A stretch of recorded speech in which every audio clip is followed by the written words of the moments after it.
It is 2 o'clock, so, right.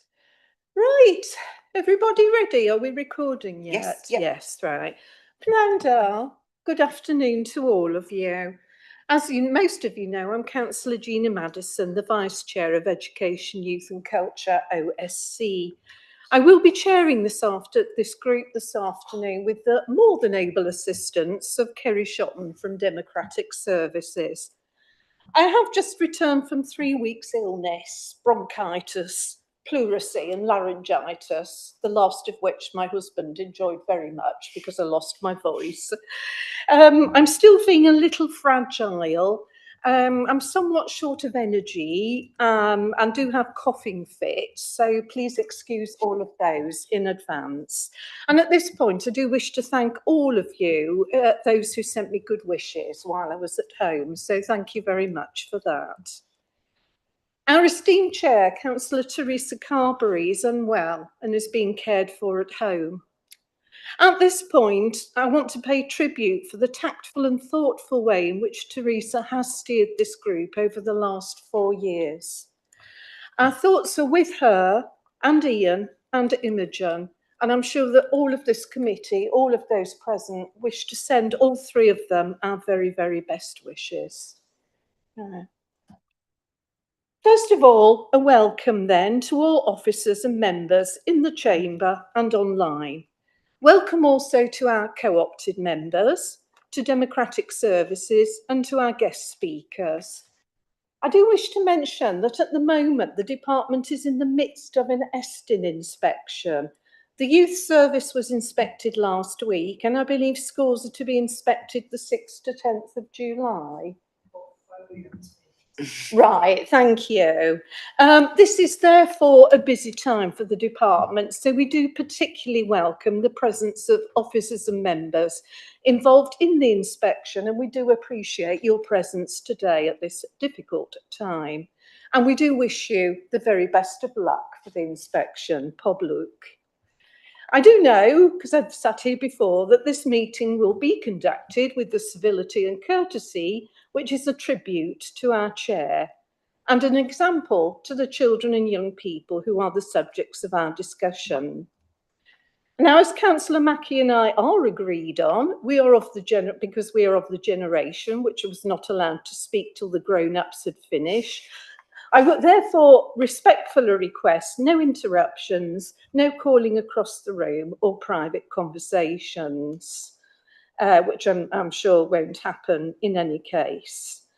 Can I also ask that questions this afternoon are submitted one at a time for the benefit of those of us who have not quite reached the latter stages of the 7 ages of man and woman, but whilst possibly not yet sans teeth, sans eyes, sans taste, sans everything, possibly sans the memory that we used to have. So questions one at a time, please.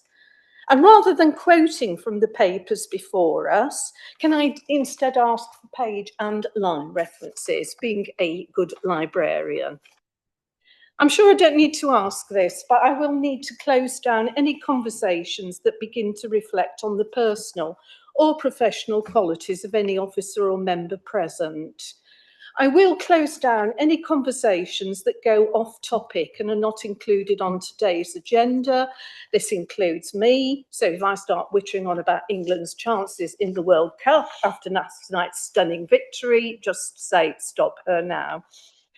I will close down any conversations that become overtly political. That applies to me as well. And a gentle reminder of the rules of GDPR here. We should not bring up any names or school topics that are normally the subject of a part 2. And as I say, these rules apply equally to myself. Somebody stop her if she starts. And so on to the agenda.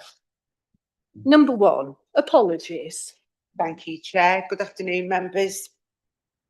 We've received apologies from Councillor Ian Hodge and co-opted member Wendy White. We have 2 substitutions, Councillor Pam Banks for Councillor Teresa Carberry and Councillor Alan Marshall for Councillor Debbie Owen. And just before I move on. I just wanted to welcome Lisa Allen back to the committee. You all know Lisa. She's been a co-opted member for 3 years. Her term of office ended in May, but she did put an expression of interest in again when the expression of interest was sent out to school governors. So just to welcome Lisa Allen back as a co-opted member of the committee, Chair. Thank you. Welcome back. Welcome, Lisa. Welcome, Councillor Marshall, and welcome, Councillor Pam Banks. Yes, sorry, Chief. Yes, apologies from Claire Sinnott, the lead for Healthy Schools and Wellbeing. She's been called to another urgent meeting this afternoon, but we're very well served by Emma McIntyre and Darren this afternoon. But Emma will lead on both reports later in the agenda. Thank you. Thank you. Right, number 2, any declarations of interest? No members are indicating, Chair. No, none received. Thank you very much. Number 3, minutes. We have 2 sets of minutes. So if we can look first at those dated the 19th of May, which begin on page 5. We will go through them page by page. We are looking for any corrections for the minutes. Councillor Mackie?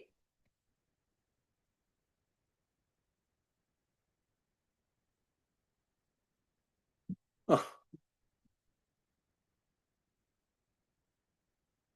Move, Chair. Oh, right. You don't want people don't want to go through them. Just go through the paper. Right. Okay then. So Councillor Mackie has moved. So page 5. Anything on page 5, which is nearly all names. Page 6. Page 7. Many of these items are on the agenda or forward programme. Page 8. Right, do we have a seconder? Oh, sorry, page 9. Page 9. Councillor Healy. Councillor Dave Healy. All those for? That's carried, Chair. Carried unanimously. Thank you very much. We have a second set of minutes on page 11, which are the call-in minutes on Wednesday, 3rd of June. Now, I cannot comment on these for accuracy because obviously this was at the time when I was off sick. So shall we take these page by page for accuracy or correction? Page 11. Page 12. Page 13. Page 14. Does anybody wish to move the minutes? Councillor Gladys Healy. Does anybody wish to second the minutes? Councillor Dave Mackie. Thank you very much. For? Carried, Chair. Carried unanimously. Thank you. Making excellent time here, aren't we? So perhaps it's the heat. Yeah. If anybody does become too hot, please do say, because we will open the windows. It is quite humid. Number 4, urgent matters as agreed by the chair. I have received none, and I don't believe Councillor Carberry did. No urgent matters as agreed by the chair. Number 5, forward work programme and action tracking. And I understand that Kerry is going to take us through this beginning on page 15. Brilliant. Thank you very much, Chair. Members will see the current forward work programme shown on page 19 of the agenda. And you will see that there's quite a lot of items scheduled for the future meetings. I just wanted to draw members' attention to the September meeting, where there will be an additional report on the Youth Justice Plan. We've had a request if that could be added on to the September meeting since the agenda was published. And also just to draw members' attention to the School Music Service report. It was initially down for this meeting, but the theatre have asked if they can bring that along with their annual update report, so that they're coming to the committee once a year. So that's been moved to October, so they will bring that report along with their annual update in October. And that will be the same. They will be together going forward for future years. I'm not proposing any changes to any of the other items listed in the forward work programme. Moving on to Appendix 2, which is the actions arising from the last meeting, shown starting on page 27 of the agenda. You will see that the majority of the actions are completed. In relation to ongoing actions, in response to the request from Councillor Parkhurst to invite school representatives to a meeting of the committee in relation to the NEWID service. I have emailed a number of primary and secondary heads. Some have withdrawn from NEWID, some have stayed with, and the majority of them have responded to say that they would be happy to come to a session in September. So what I'm proposing is that we do it at 1 o'clock before the start of the meeting, so that the committee get an hour, an informal session with those head teachers. Yes, a number of them have responded to say that they'd be happy to attend. Nearer the time, I can let you know which head teachers will be in attendance. And we have the action in relation to the request from Councillor Parkhurst on the report on the legal advice. Councillor Parkhurst has emailed me what information he would like to see in that report, and I have sent that to the chief officer, relevant chief officer. I'm just waiting for confirmation on when a report can be brought to the committee, so I can update hopefully after this meeting. From Councillor Lister about a member briefing session, school organisational code. I have got a date now for officers for the 3rd of September. Jenny Williams has confirmed this morning that that's a suitable date for her as well. So, but I will email out committee members to confirm that date. And that's it. That's all the updates I have. Thank you, Chair. I'm taking any questions? Yes. Right. Open for questions. Councillor Lister. Councillor Lister. Diolch, Chair, pnawn da pawb. I'm raising this now, and I realise it's a very busy time for the portfolio, but very topically, the social media restrictions that are going to come in potentially in spring next year. I believe, without passing judgment on whether I think it's a good idea or a bad idea, I believe that many children using social media at the moment, it's become a very large part of their lives, and it's a way to socially interact and sort of manage their daily life. It's become part of their lives. I think removing it is going to be quite difficult for some people, and I was wondering whether as a council we can have an approach to that, how we can support young people with the sort of losing of social media, sort of recognising that perhaps participation in groups that run externally to schools and youth groups and community activities have perhaps diminished since social media has been on the rise, being ready to kind of show what we have to offer. And I was just wondering whether potentially a cross-party working group to look at this in preparation with plenty of time before those restrictions come in February, whether that was an option for this committee and perhaps the wider council. Thank you. Thank you, Councillor Lister. Chief Officer, do you wish to respond? I do think that's a good idea. Yeah, thank you, Councillor Lister. I mean, obviously, I think the Prime Minister has made the proposal, hasn't he? Am I right in thinking he actually still needs to get it through the legislative framework? So, we may or may not have a social media ban by the time that process is finished. So yes, I recognise that does have huge implications, obviously, for our young residents here in Flintshire. I think as well, simultaneously, we've had a notification from Welsh Government, the new Plaid administration, that they are going to be issuing revised guidance as well for schools on the use of mobile phones in schools. We've been advised we can expect that in the autumn. So again, we'll need to take cognizance of that too. Looking across the room at Emma, who leads our Young Flintshire group, I'm sure it's something we would want our Young Flintshire group to be involved in the discussion as well, once we have an understanding of where the legislative framework leaves us. But yes, there are pros and there are cons of all of these things, aren't there? So I would be more than happy that when we've got a clear steer on the sense of direction, how we can facilitate those discussions with our young people and obviously through this committee. Thank you, Councillor Lister. Councillor Lister, any? Thank you. I do think that's an excellent idea. And some years ago, I did work on the Welsh Information Literacy Project, which was about enabling students to use sources wisely in books, which I think is very similar to the use of social media. Yes.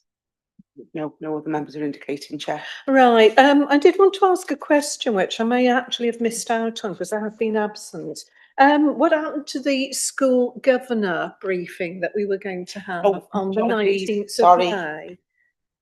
Well remembered, Chair. Sorry. I thought I might have missed it because I've been on. No, that was something else I was supposed to give an update on. Sorry. Yes, it was deferred, wasn't it? And it is on the forward work programme for October. Sorry, it's been moved back because it isn't, given how much many reports we've got on the committee. It was an information report, so it was felt that we could bring it back in October. Sorry, thank you. Yes, thank you. I remember Councillor Hodge was particularly interested in that, so it jogged my memory. The other question I had was to do with the NOWITH meeting in September, and I was wondering if we thought it would be an idea for NOWITH to be actually present at that meeting. I think it was just the opportunity for the committee members to speak to the heads so that they could outline their how they felt about the service, those heads that had stayed and those that had withdrawn from the service. So yes, I don't think it would probably be good to invite NOWITH. It would just be just be an informal discussion between the committee. Right, yes, and that's fine. If there's any appropriate feedback, we can send it through. So right, so no further comments on forward work programme or action tracking. So item 6 sorry, we just need to do the recommendations. Yes, sorry, yeah. So sorry, if we can move back to the recommendations, of which I think one off the page there are 3. Page 15. Would anybody like to move the 3 recommendations? Councillor Mackey, would anybody like to second them? Sorry if I'm missing anybody online. Councillor Marshall, thank you. All those for? That's carried, Chair. Carried unanimously. Thank you very much for that. So quite a lot of that. So right, so we now move on to item 6 on the agenda, which I read with huge interest actually. Denbighshire and Flintshire Joint Archive Project, beginning on page 31. And I think this is to be, I don't think that either Craig or Sian are here, so the Chief Officer is to present this. So thank you very much. Yes, I'm the Senior Responsible Officer for this project alongside my counterpart in Denbighshire County Council, so I'm delighted to bring this report to you today, which I believe, Councillor Mackey, you'd asked for an update on, I think, some time ago, and we indicated that there was an update report going to Cabinet.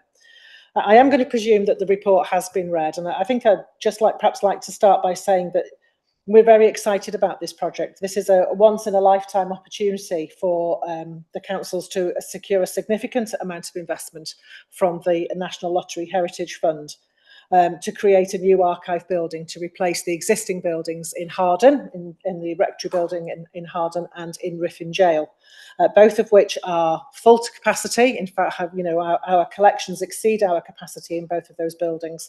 And actually both of those buildings, whilst appropriately managed within all the environmental controls required in terms of protecting the national record, actually are not ideal in terms of the way in which then members of the wider public can actually access those materials and they be used to support community engagement.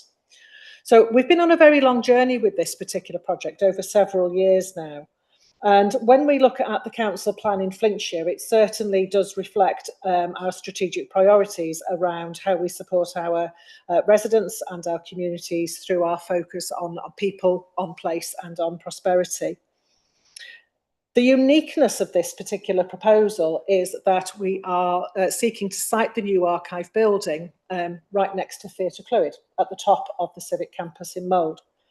And it is our understanding that this is the only proposal in the UK for an archive building to be co-located with a producing theatre, and of course we know that that's a first-class offer from Theatre Clwyd. So that brings an incredible opportunity to bring archive material to life by using the skills of our strategic partner in the theatre, and some of that work's been undertaken already.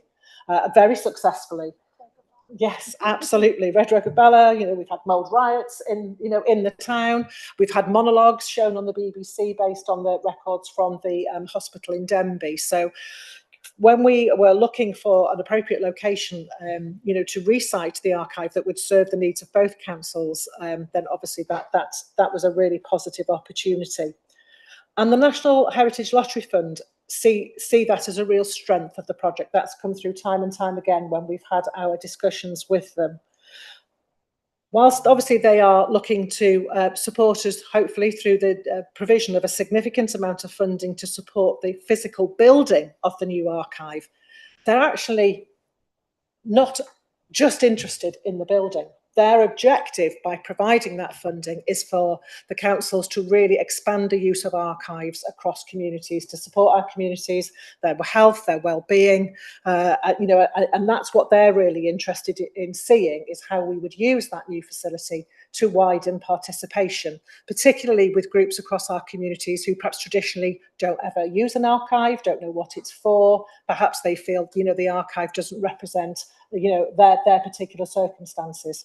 So the report hopefully, gives you an insight into the work that we've been doing as well around how we would deliver that through the new building. Councils do have a statutory responsibility to protect and preserve materials that are vital to the public record. And what's been really important is that, especially in challenging times when councils are having to make difficult decisions about how they deliver their services, whilst we have to obviously do it from a statutory responsibility, what we've tried to do by bringing both Flintshire and Denbighshire archive services together is to create a service that is more resilient. And they have been operating as a joint service now under the banner of North East Wales Archive now for a number of years. And it certainly has helped, I can say, obviously, because I manage the archive service. I have absolutely seen where, colleagues, in Denbighshire have come over to Harden and supported perhaps when there have been staffing shortages there or particular events. And likewise, Flintshire staff have gone and supported over at Ruthin. So the two teams really are now one team, even though they most of the time work, on their individual sites. But, what will be the icing on the cake really is to bring those two teams together into one central location in the new build. And obviously that will give us a really efficient model then and the opportunity for that expertise to be shared on a daily basis. So it is a very positive development. So we are at a critical point now on the pathway for this particular project. As the report outlines, we've been moving through the various stages, REBAs 1, 2 and 3, as we need to do in terms of the development and the design of the project. Putting legal agreements in place to formalise the working arrangement between Flintshire and Denbighshire County Council. And we do now have a really exciting design that actually is very reflective of the area. The architects use precedent studies to draw on the history of the area, the geography of the area. And of course, we are a very rich locality, aren't we, in terms of history and our physical surroundings as well. And that's very much been reflected in the design. It is also designed to complement the theatre fluid building. Obviously, a huge amount of investment has been undertaken in the theatre, and the two buildings obviously need to work in harmony, which we believe the design does offer. By being co-located as well, it also gives us the opportunity perhaps to maximise as well the opportunities to share resources. So, for example, there is no provision for refreshments and food within the archive because actually that offer is already next door in the theatre. So we wouldn't want to waste money replicating something, and then hopefully what will happen is we will see people visiting the site and moving seamlessly between both buildings. So in terms of the major milestone that we reached a couple of weeks ago, we needed to undertake a formal review with the National Heritage Lottery Fund at the end of what they call the development phase of the project. There were many of us on a 3-hour presentation with representatives from the National Lottery Heritage Fund, where we needed to demonstrate that we had met all of the criteria around the first tranche of funding that they had given us, which was around the development of an engagement plan, undertaking lots of community consultation. And I'm delighted to say we are still waiting for the final letter, but I am delighted to say that that milestone has been achieved, and our presentation was very, very positively received. So we are now on a critical pathway now towards the final phase with the National Lottery, where we need to bid for what they call the delivery phase of the funding, to actually get the capital funding to be able to start the build.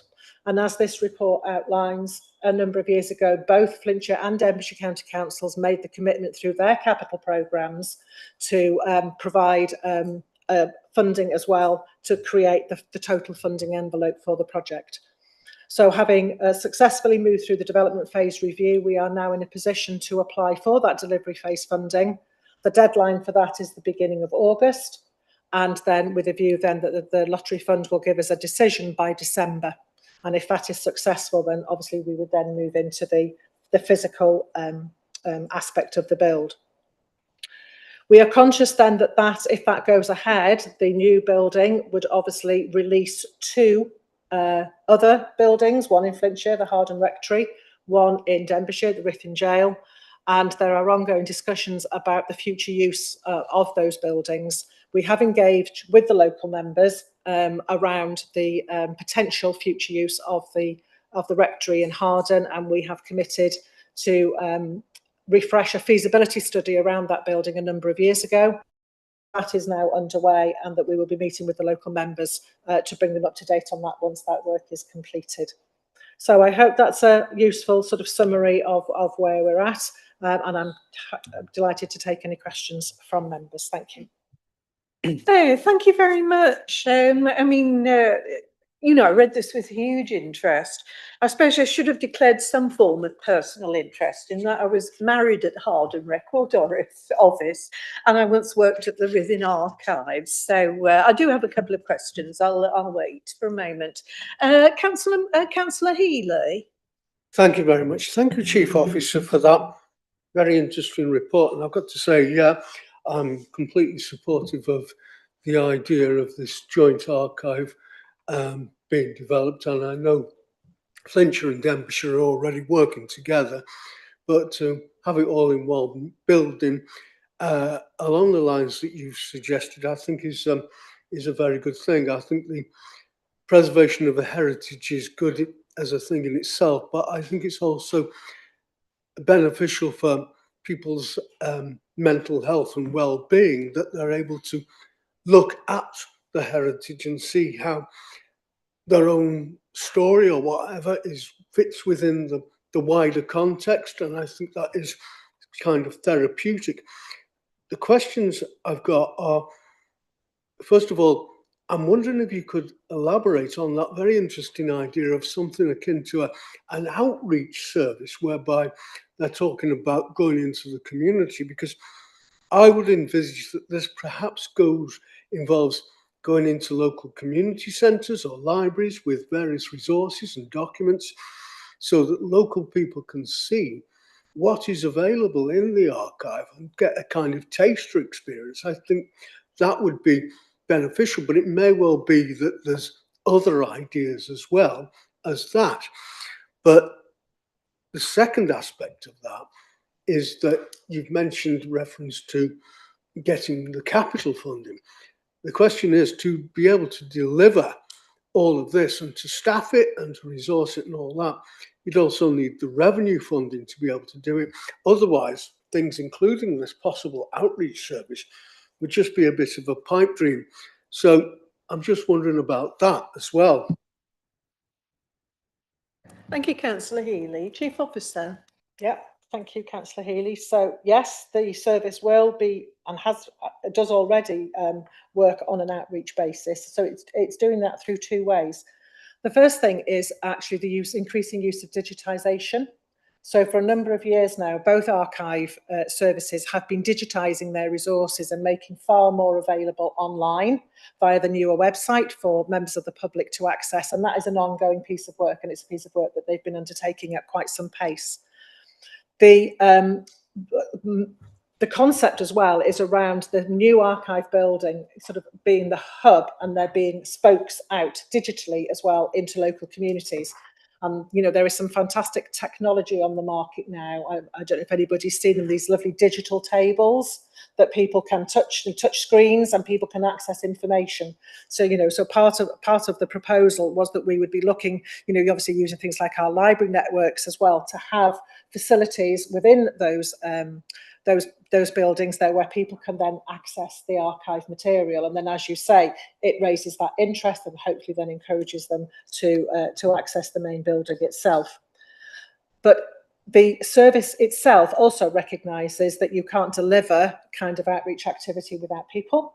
So as the two services obviously are run with their current staffing structure, and obviously there are revenue funding streams already attached to those within both councils.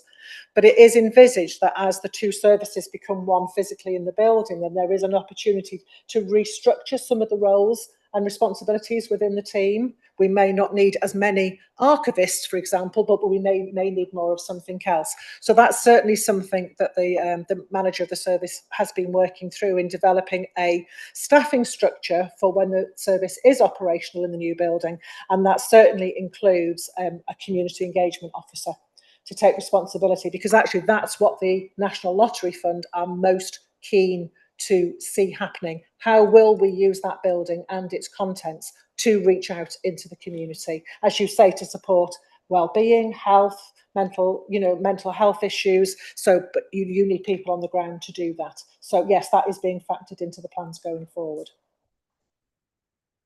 Thank you. Councillor Healy, you have anything to add? I would just come back. It's obvious that in some of our more remote rural communities, which it would be desirable to reach out to, what they've got to have is a building with Wi-Fi, basically, to be able to access the digital table. So I think within local communities, that is something that they would need to look at if they're to jump on the bandwagon, as it were, and get on board as far as things like this are concerned. And with some areas, that may well be an issue. That's a really good point, Councillor Healy. So what I'll do is I will make sure that I feed that back in through our project board into the service manager. And I can't say off the top of my head if they've done sort of mapping of every sort of local community, but it's certainly something that we would be needing to undertake in terms of developing that hub and spoke model, to know where there are facilities in local communities, as you say, and if they are able to access things like Wi-Fi. So I'll certainly take that back through the project board. It's a good suggestion. Thank you. Yeah, I mean, that would be useful. In our very rural ward, there are a couple of areas where there isn't any internet access. So, Councillor Mackey. Thank you, Chair. I've remembered I've got the right button this time. Thank you for the explanation, Chief Officer. Very much appreciated.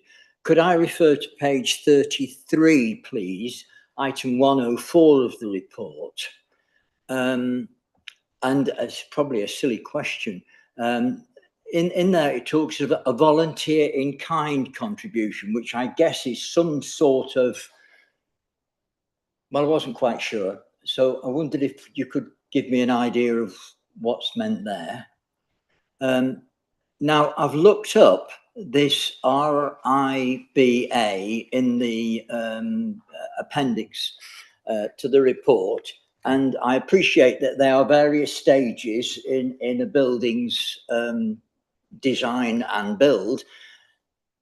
But to say RIBA2 to me doesn't help me because I still don't know what we're talking about.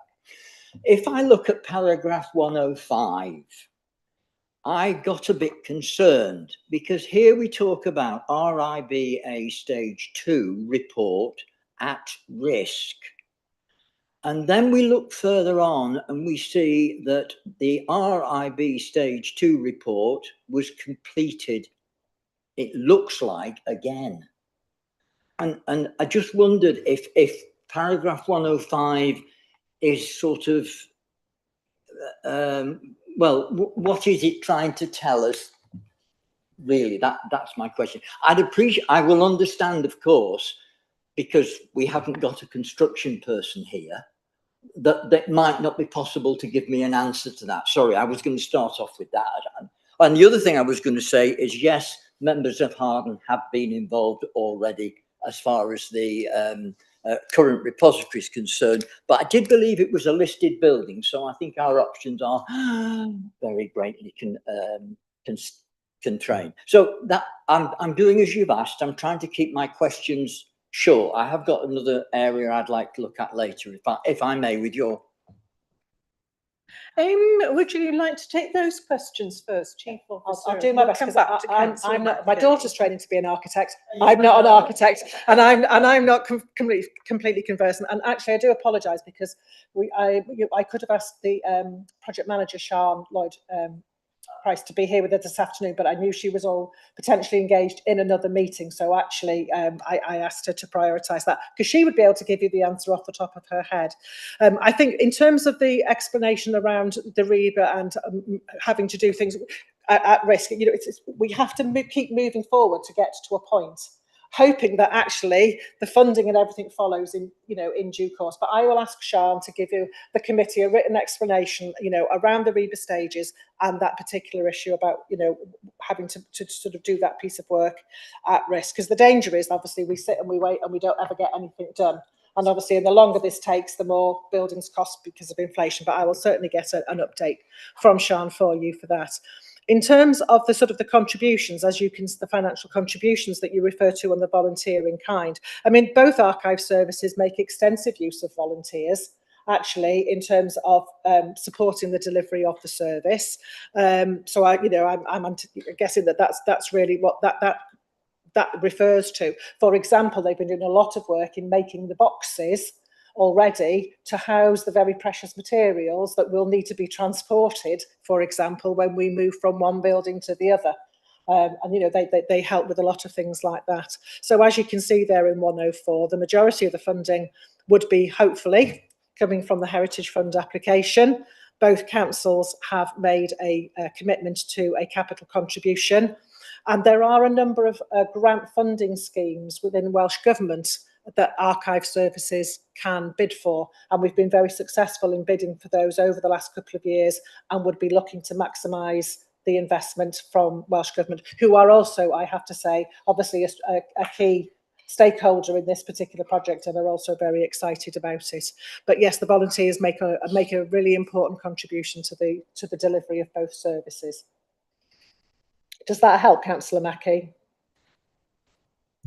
Thank you, Chief Officer. Yeah, I think it does.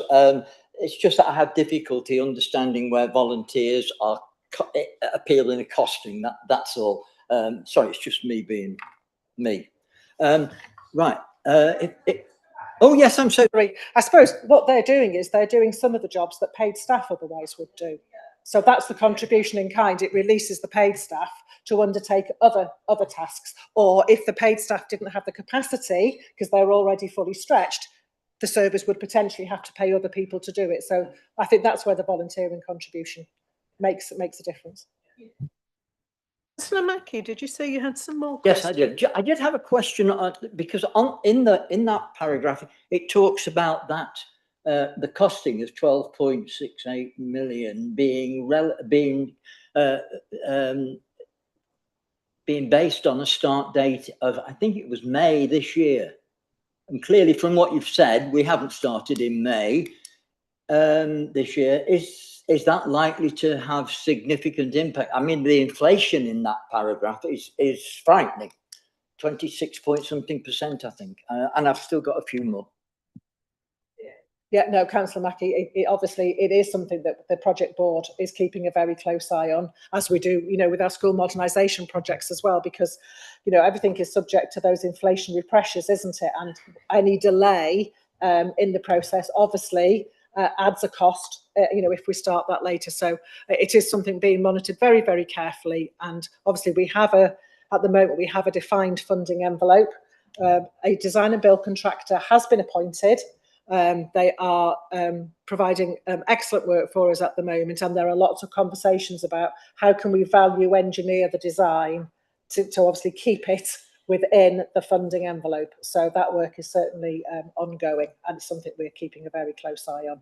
But which is why it's important that we don't have any further delays, that we hit now the funding bid milestone of August for a decision by December. Yeah, right. Now you want the page number? I think it's 63. I move to next. I'm going to check that. Oh, it might be 68. 67, I think. Yes. Right. This also might cause difficulty. I'll understand if it does. Right. This is a document which I think is a Denbighshire document, and it starts off with I'm sorry, things are not working as beautifully as I like them to do. It's an impact assessment report, and it starts off by sorry, I'm just needing to move this down a little bit. Who will be affected by the proposal? On page 67. And it says local people who use the archive, which I presume means local people in Denbighshire. Now, I expected, as that was the first item that they'd identified, that would be addressed later in the document. But try as I may, I could not find another reference to the effect on local people. And as I say, this may be because it's a Denbighshire document and I don't understand how these documents are used and so on. And again, if you'd prefer to answer my question in writing at some future, I would be fine with that.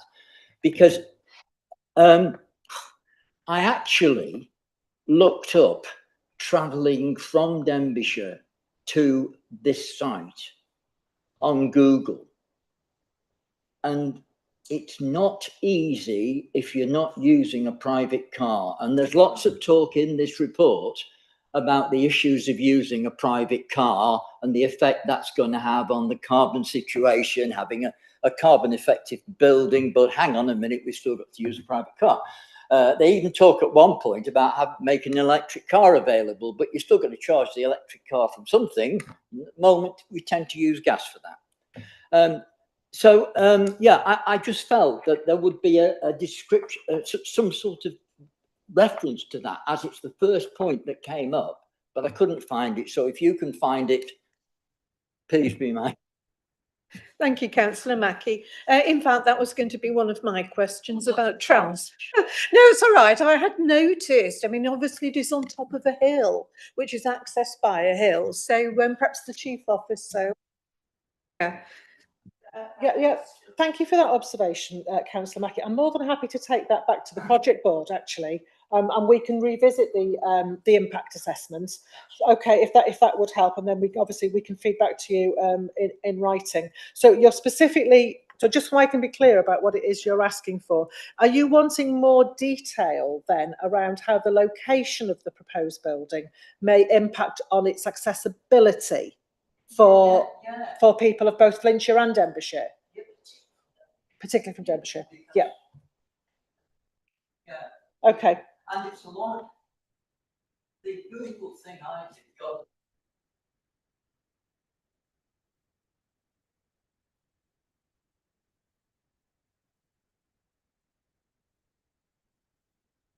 No, I think it's a really important observation, and we'll certainly take that back. So just to reassure you that the project board is made up of officers and political representatives from both councils. So Councillor Eastwood sits as the cabinet member for Flintshire, and her counterpart from Denbighshire sits on the project board as well. And obviously he's done a very good job of representing the views of Denbighshire residents, as you might expect. But I think we can certainly take that back. And I think we've also got to recognise as well, haven't we, that there are potential developments around that civic campus as a whole once County Hall is demolished. Yeah. Yes.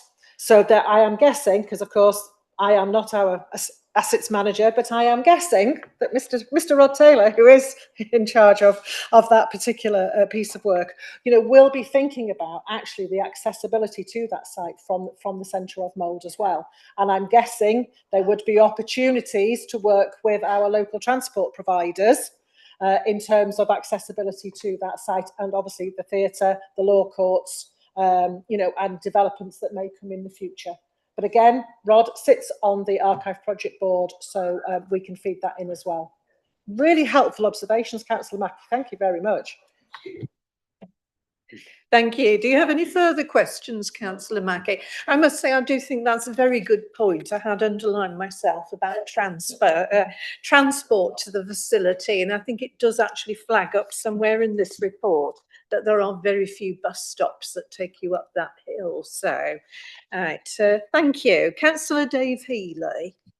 I'm not sure if this is helpful, but I think I'm right in saying that there is the T8 bus service that goes from Rithing to Chester, and it's bound to go via Mould. It's not going to come directly up here, up towards County Hall or the archives, but there is a service, as I understand it, that will go from Rithing, where the old jail is, and From the War Memorial, I think it says. Does it? Yeah, walk from the jail to the War Memorial, then on the bus to Mould. It was the walk up the hill that I was worried about. From Mould itself. Yes. You can't have everything. Sorry. No, it's a really helpful discussion. Just again, I would like to reassure the committee that before this project even started, there were several sites that were considered on a sites option appraisal.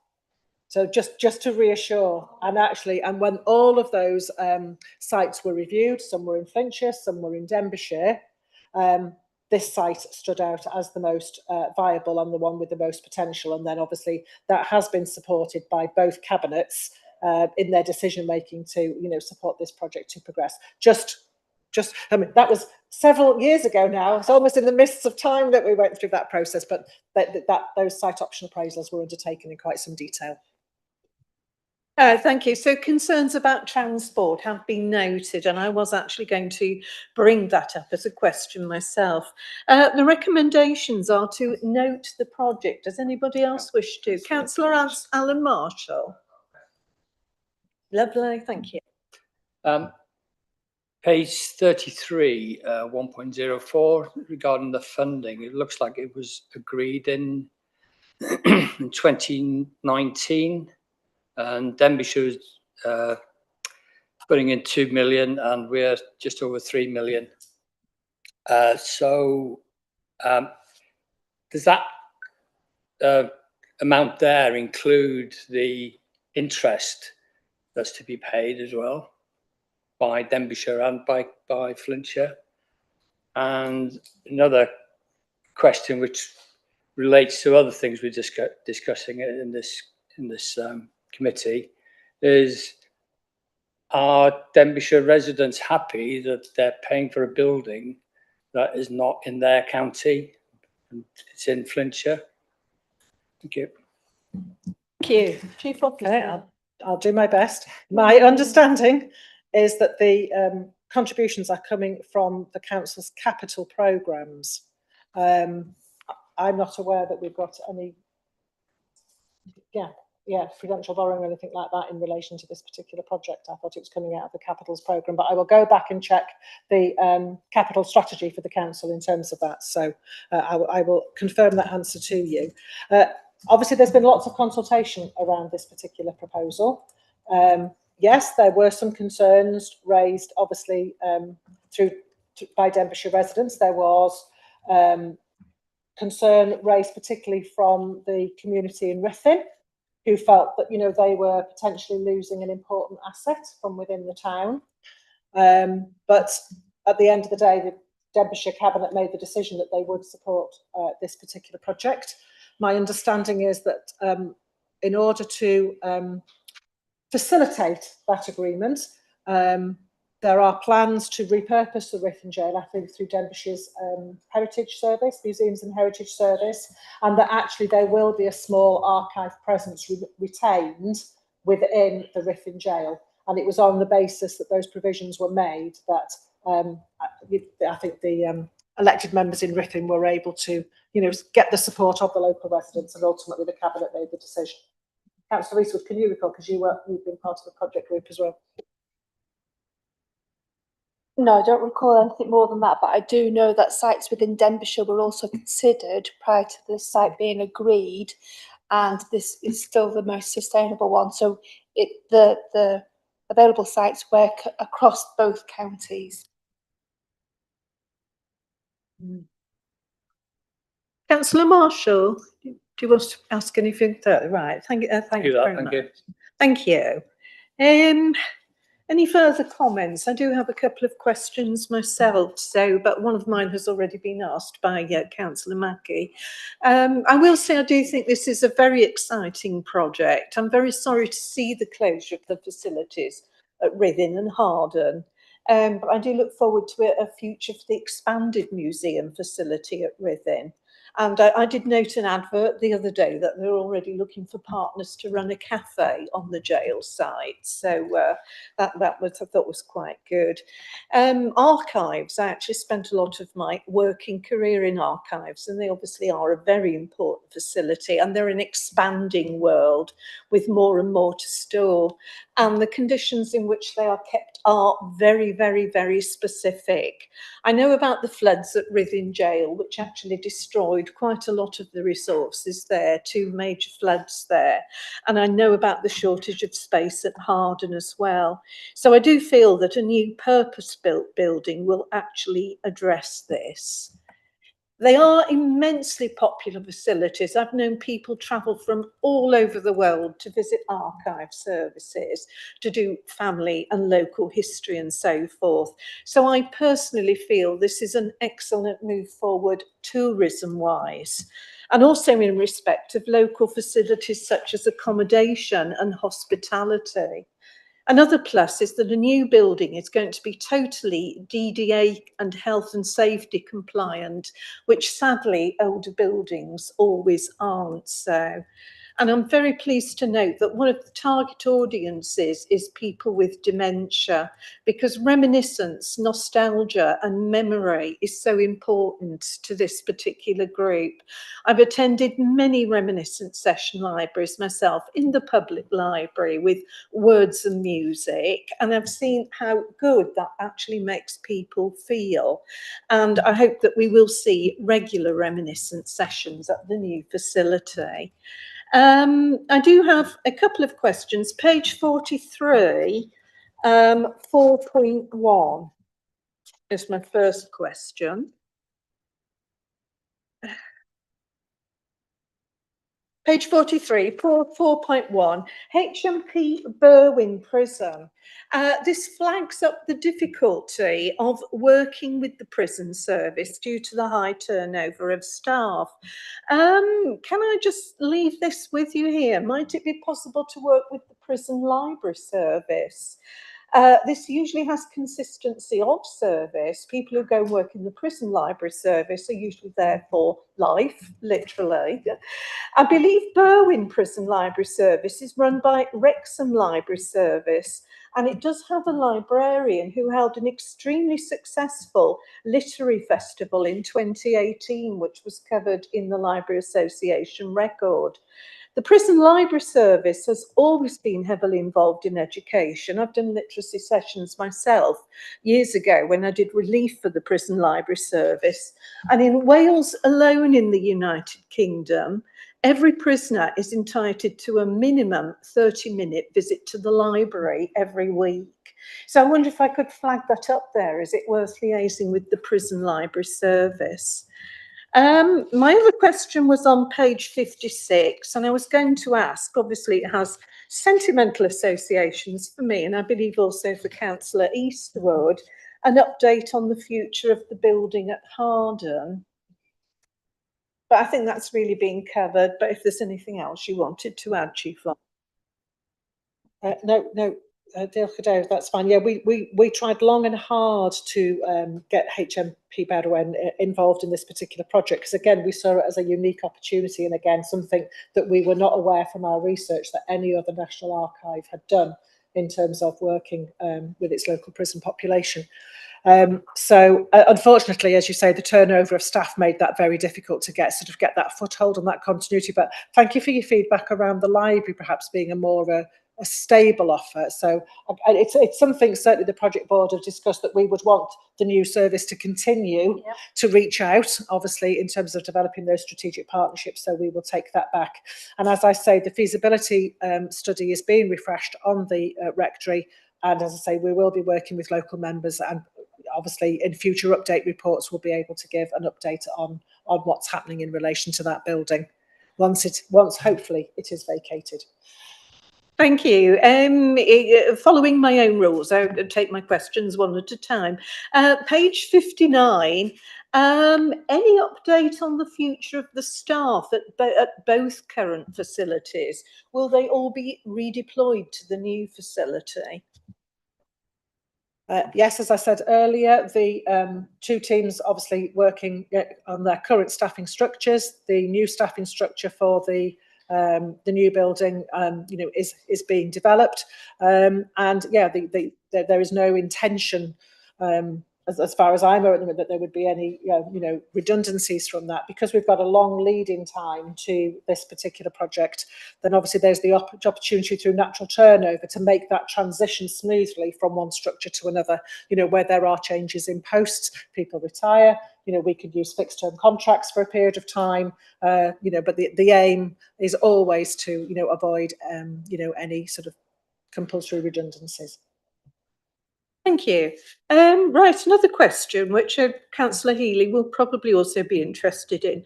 Page 64, the future of the badges set on the site. Any update on the future of the badges set?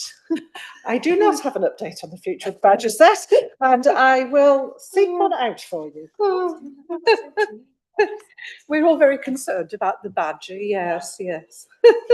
Oh, thank you. My question on transport has been addressed, actually, and I believe that Councillor Mackie has also addressed my other question, which was about the Wellbeing impact assessment. It only applies to Denbighshire County Council. I believe there would be a great deal of overlap, but are we likely to have a Flintshire version? Thank you. Yeah, I'll take that back through the board.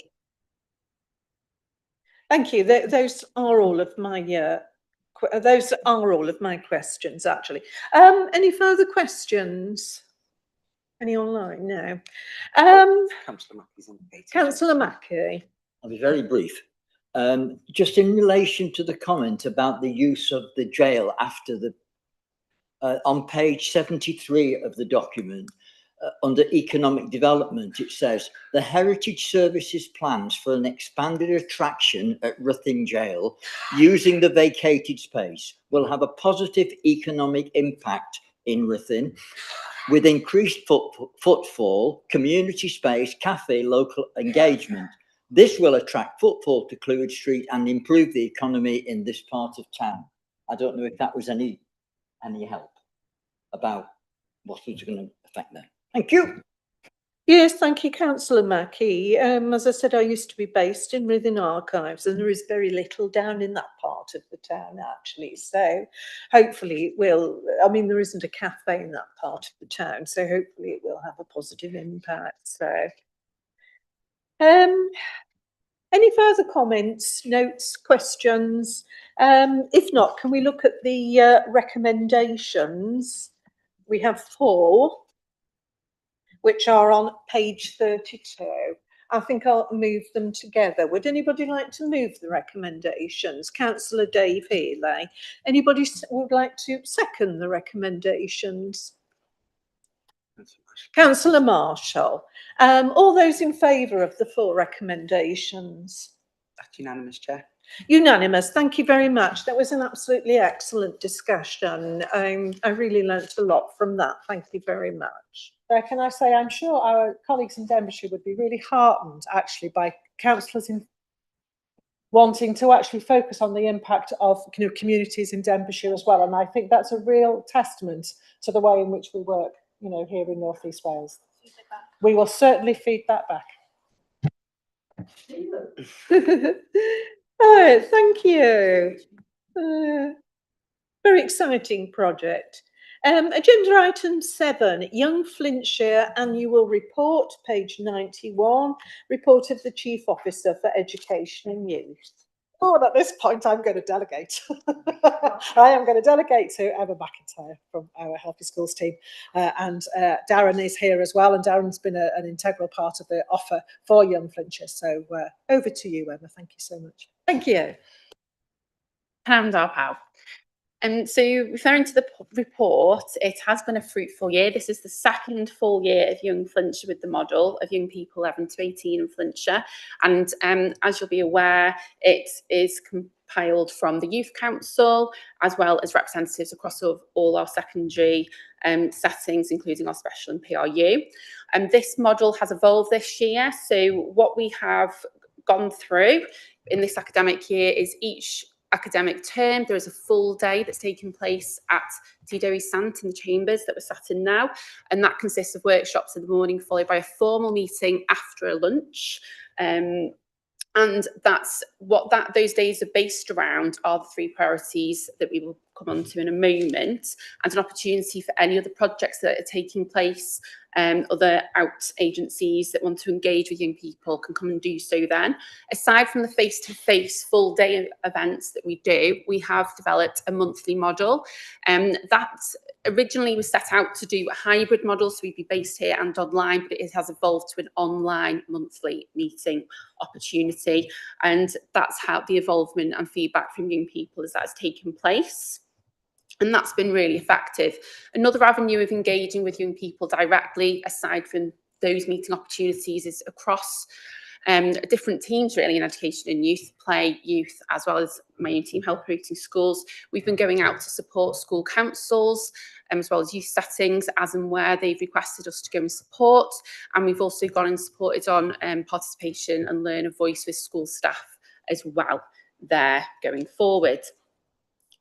So bringing on to the priorities that I've mentioned, these were identified from the 3-issue survey that took place spring 2025, and they focused on antisocial behaviour and criminal activity, substance use, and lack of shared spaces and entertainment. So they were the 3 areas that young people identified from the survey that they'd like to focus on, and Young Flintshire as well as Youth Council have gone away and looked at those. In response to that, what took place is in the autumn face-to-face day meeting, Flintshire Youth Justice Service and Flintshire Sorted ran a number of workshops, very interactive, active workshops with different inputs from different interventions and preventions, and it was great to see all these different activities taking place across this building, and it was really positive feedback from young people understanding what is out there. And engaging in feedback to support the serious violence duty plan and all of that side of things that were going on. We've also had input from the Office of the Police and Crime Commissioner for North Wales as well to support on that. And relating to some other data that was collected, Allen's School went and took ownership over a community vaping awareness project and worked really well with the town council on that as well. So in just as that model, that was showcased to the rest of Young Flintshire, and they really did appreciate how there was a direct school community awareness around vaping through young people assemblies. They did parent evening workshops and opportunities for parents to get engaged over vaping and the awareness around that. They've also undertaken mould market stands, so they're having sort of a really heightened awareness project, and young people really found that effective of taking one topic and focusing on school community, but also reaching out to the community. So that's a model that other school settings and youth settings are really keen to pick up on. So there's that, looking at priority 1 and 2, and priority 3, lack of shared spaces and entertainment. That is a continuation of one that was also identified in 24-25, and as well as supporting the local place groups, continued work in partnership with Bethla. And it's also evolved this year into creative spaces outside in the community, but also in the school community. And to support on that, there's been development of the 3-issue survey, which currently is not the 3-issue survey. It has evolved with Young Flintshire development and also supporting the place efficiency assessment. So on that note, I'm just going to hand over temporarily to Darren to talk about the survey, as well as the 3rd priority that's evolved with play. Yeah, so one of the things with the place efficiency survey is obviously it's statutory duty on us and authority to make sure that we undertake that. What we want to be making sure is that we are getting enough of children and young people's voices in Flintshire, part of that. We were successful last year in the sense of, if we look at ranking within Wales, we were within the top 5 with the number of children and young people that engaged as part of that survey. Between secondary and primary, we were just under 1,300. So that was good. But what it has shown is that we actually need to get out there and get more children and young people's voices. So we're going on to younger Flintshire here. A bit further on. No, it's up to you if you can adapt. Well, we can. So what we've done then is we've started attending some of the young Flintshire meetings, gathering feedback from young people around their opportunities to play as well. I came into one of your meetings and asked all these young people, so how many of you play? And no hands went up. Well, one hand went up very, very begrudgingly. And then when we went through, well, who plays football, who plays netball, who plays on the Nintendo and whatever they call these digital things, lots of hands come up, and it opened some really good conversation then around their local spaces, the school yards, the school grounds, what was missing, what was good, what was not so good, and being able to take that back and feed that back to the relevant people has been really good. So yeah, I think that's it for me, isn't it? Yeah. So with the 3 issues that's now evolved into Healthy, Happy, Safe that's live now, it's been developed so it's easy access for 5 to 11-year-olds in a language that's user friendly for them, and then 11 to 25-year-olds. So we're actually looking at a 5 to 25-year-old age spread there, and that will support on engaging topics around safety, community, and feedback that can be localised to support going forward, and as well as enhancing and identifying project topics for young Flintshire and young people to prioritise. It's also helping to inform, portfolios involved with place efficiency and everyone involved there. And young people have been evolving that process to this point. So it's very exciting. If I can just jump in there, I think the one positive link from it as well is where participation and place efficiency now we're starting to sit them side by side. So that both are blending into each other. And we've had a conversation recently about there is a place efficiency monitoring group, but actually participation is a massive part of the place efficiency monitoring group. So we've had discussions, of potentially merging those into one for partners and stakeholders to all get involved in. Yes, thank you. And so around the priorities, they're the main 3 priorities of work, but there have been additional theme workshops and projects taking place. So the climate change strategy, young people were involved in that in 24-25, and Ben Turpin has been carrying on that and keeping young people up to date. So it's great to see ongoing information sharing and getting involvement. And a project there that's being developed for November this year was a Youth Climate and Nature Summit. That Ben and his team are going to be leading on and will support. We've got the belonging strategy and participation strategies young people have been heavily involved in. Young Flintshire directly, but also reaching out further to young people for focus groups on both of those. So it's been really good to have that involvement and their perception and perspective on the involvement of those really important pieces of work. And from a youth council perspective and what the work they've done, they've been involved in a number of sub-projects, but a recent one that is really interesting is the development of the Youth Fund project. And that's a funding programme where young people can apply for small grants, and the Flintshire Youth Council will, as part of Young Flintshire, are going to be looking at the applications that get put through there and come up with a group decision on what the allocation of funds would go to support. And so that could be someone having access to a particular activity outside school, or if they're really keen to set up a new group and they need resources for that as well. So it's really pleasing to see this, all of these opportunities that are coming together, and that young people are directing and supporting and taking that facilitation of the priorities and guiding how we can support the facilitation of having their voice heard, being that following the You Said We Did approach and being able to feed that back. And then the next meeting is coming up next Wednesday. So we've got a very exciting morning, haven't we, Darren, that you're going to be leading on.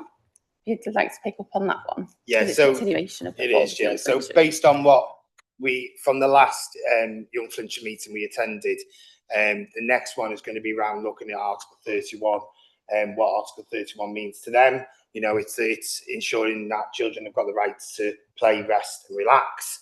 What is their understanding of those three things? And then for them, then we're going to work with them to start creating, you know, what would be their ideal space within there, whether it be their local school or the local area that encompasses all those three areas. And we're hoping then that that feedback, as that comes back to us, is something that we can use to discuss with schools, because we're getting a lot of schools getting in touch now saying, you know, we need support during lunch times and so on and so forth. So the team will go out, but actually we could be saying, well, your children are telling us this. If you were to get this, or if you were to put this out, you know, this would support them.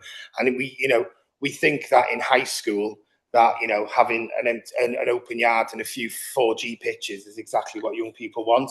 But actually, when you sit down with them, they want a hell of a lot more. They want more spaces, and you know, that's covered. They want benches. They want areas. You know, so it's not all about that being active and that play. It's around having those opportunities to sit, relax, and rest with their friends as well.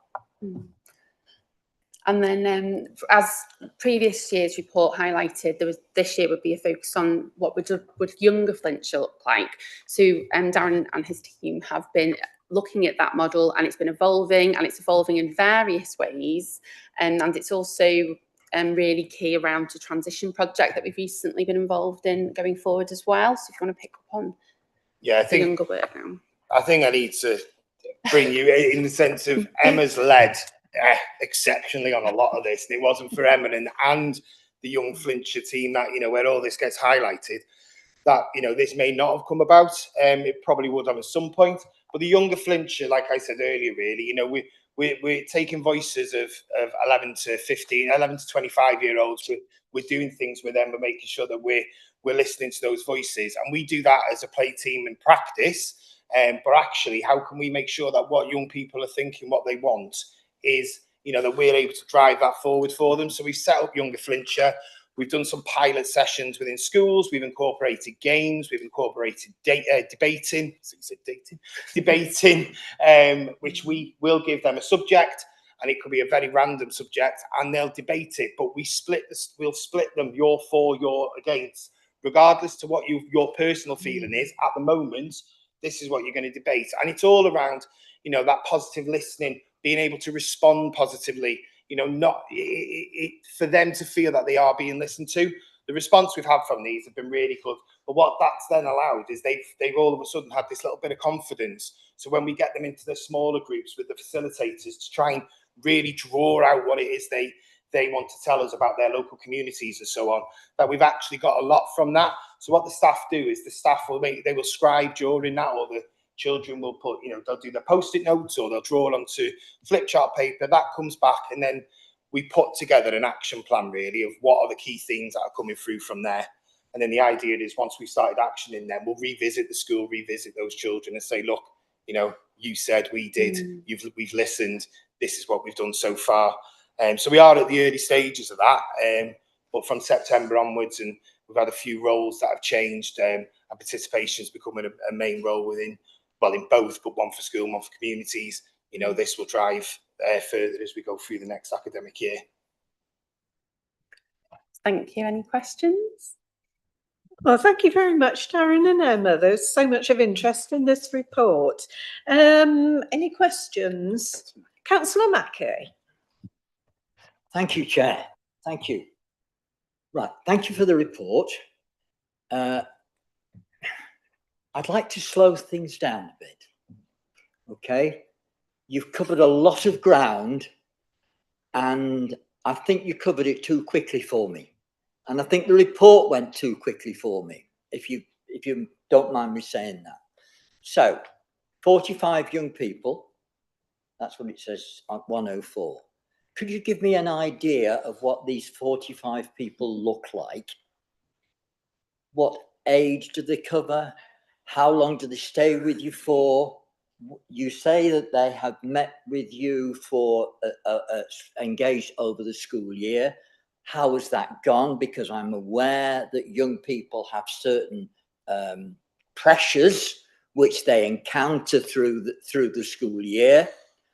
So I'd like to know something about that group, who they are, what they are, the problems they encounter, how they go, because I have been involved in young people becoming involved in things, and I am aware of what tends to happen depending upon their age. So that would be my first question. Give me an insight into this group.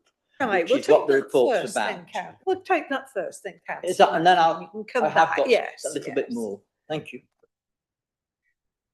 Absolutely. So I think going back to the start of Young Flintshire when we did a pilot, that was over a 2-month period. And to do the pilot, at that point, it was the engagement with the schools and with the youth council, the youth service, to get those young people face to face together. And at that point with the schools, you'd have a member of staff who would bring those young people to the face to face event, because that's how staff visits would run. And then what we've done is, in the involvement of Young Flintshire, is for that communication with those young people directly, I can now contact the young people without going through the school, for example. So the communication, the engagement side from school learners directly is much higher now, because officers are having that direct contact with their parents, their carers, the young people. So we can do that engagement regularly. We can email, we contact to keep the communication going. For the face-to-face events, we did consult school staff and young people on how it's best to do the face-to-face events in school time, outside school in half term, after school face-to-face. And it's also in the outcome of that model that we've gone and done this year, and the evolvement of it, it's really effective for schools as well. So we've got health and wellbeing leads in our school settings, and they have historically once a term come for a health and wellbeing lead meeting. So they will bring the young people to the face-to-face events in school time, as young people preferred that model, and it's saving on supply costs for school in having lots of staff coming out. So from the communication side, that's how we are arranging those opportunities. And we are also having face-to-face events in half term, in the Easter holidays, where we can, as officers, oversee, evolve and coordinate with those families and carers, the young people congregating and meeting here for those activities. So that's around how we are meeting them and keeping the regular communication and organising those sessions in school and out of school. The young people themselves, out of the 45 involved, we are looking at having we've got 3 learners from each secondary setting from the school council representatives, and at a time 2/3 will attend those meetings of the face-to-face. And then we've got representatives from youth council, and youth council is open for all young people from Flintshire, and the age range we're looking at specifically for young Flintshire is 11 to 18. So we have young people currently 12 to 18 who attend as members. So that's what we're looking at, the young people who are coming and the representation across youth council and the school councils. There might be more information that's needed from that. Yes, Councillor Mackey. Thank you, Chair. 105 on page 94, remembering that the Chair asked us to give page numbers. You list, there's been a survey, 253 responses, which must be good for any survey. And we've got 3 main areas that came out of that. One is antisocial behaviour and criminal activity, and then substance misuse. And the third one is lack of shared spaces, entertainment. If I go further on, paragraph 106, you describe how you covered the first of those with various information, and also, but I don't feel that we've actually been told about this shared spaces. You talk about the play development team input, but I'm not sure that they are actually, they may be providing the sort of spaces that young people are looking for. But I didn't get that from reading the report. Perhaps I didn't get it right. Happy, healthy, safe survey analysis. Basically, I'm saying, what are these shared safe spaces that the young people have been identified to the young people, which is what they asked for in the survey? That's really my question, I think. Thank you for that question. So currently we have evolved the 3-issue survey, and previous years it has gone out in the spring with the involvement of the Healthy, Happy, Safe, and because this time round the Healthy, Happy, Safe has actually gone under the Consultation Engagement Hub. So if you go on the Flintshire County website, we've now gone through Smart Survey. So we have changed the approach, which has meant that it's come out a bit later than what we would previously have scheduled it to go out of. So for priority 3, it is not fully completed, I suppose. There's not been as much progress because we are currently with that, looking at that with the survey. There is previous work that started on something very similar to do with spaces in 24-25, and that has continued to take place. I can give an example of that now. So Flint High School has engaged with their local community team that Gwetha oversee, and funnily enough, it's being hosted this afternoon in Flint High School, their most recent group, and myself and Darren are not attending, but we've got other members who are. And what they do is they work with other teams, other agencies in the community. They engage with young people, and there's young people from Flint High and as well as the school council lead involved in that group. And they are doing the sort of the local direct work with young Flintshire reps with those young people on the directly community spaces. These working groups, there's not one for every local area in Flintshire. There are more as time is evolving, but it's those community groups and bridging those links with young people that is having impact on the one that was on this similar priority that was identified to 24-25. So what we could do to demonstrate further work in that area is provide a summary of what engagement young people have had on the ground level or the local level in those communities where they have been bridged up, if that's it, to sort of explain that further. So currently the survey is live, and it's going live until the 3rd of July. And the Young Flintshire will be looking at the data so far next Wednesday to sort of see, well, what's being picked up. And it might help that we share the survey questions as an action, so you can see what sort of the questions that are being asked, to give a bit of insight into what the information will be collated. And it's going to provide further information around the spaces of those young people and how they feel in their communities from the information that's collated there.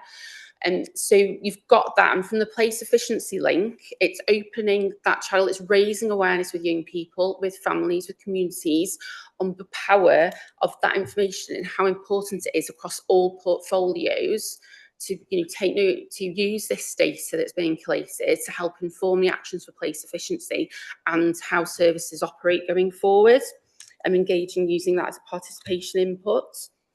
I think it's important just to note there, sorry, just quick, it's important to note there as well, is that through all this work, we are linking up a lot of these surveys. So rather than having 5, 6 different surveys asking exactly the same thing, we are linking them all up together now. So, it's definitely a work in progress on that as well, isn't it? Yeah, and to just fully clarify, another development in the operation of Young Flintshire is last year, the members ran until the end of July. So once schools closed, we did have Young Flintshire members come into TWSAN to do some project work. But when we get young memberships, young Flintshire members signing up, there is a sort of a period of how they're working with us under those remits. This year, the feedback was to extend it to the end of August. So over the summer, there's more opportunity for young people to get involved with Young Flintshire, Flintshire projects, council projects that are operating in the summer.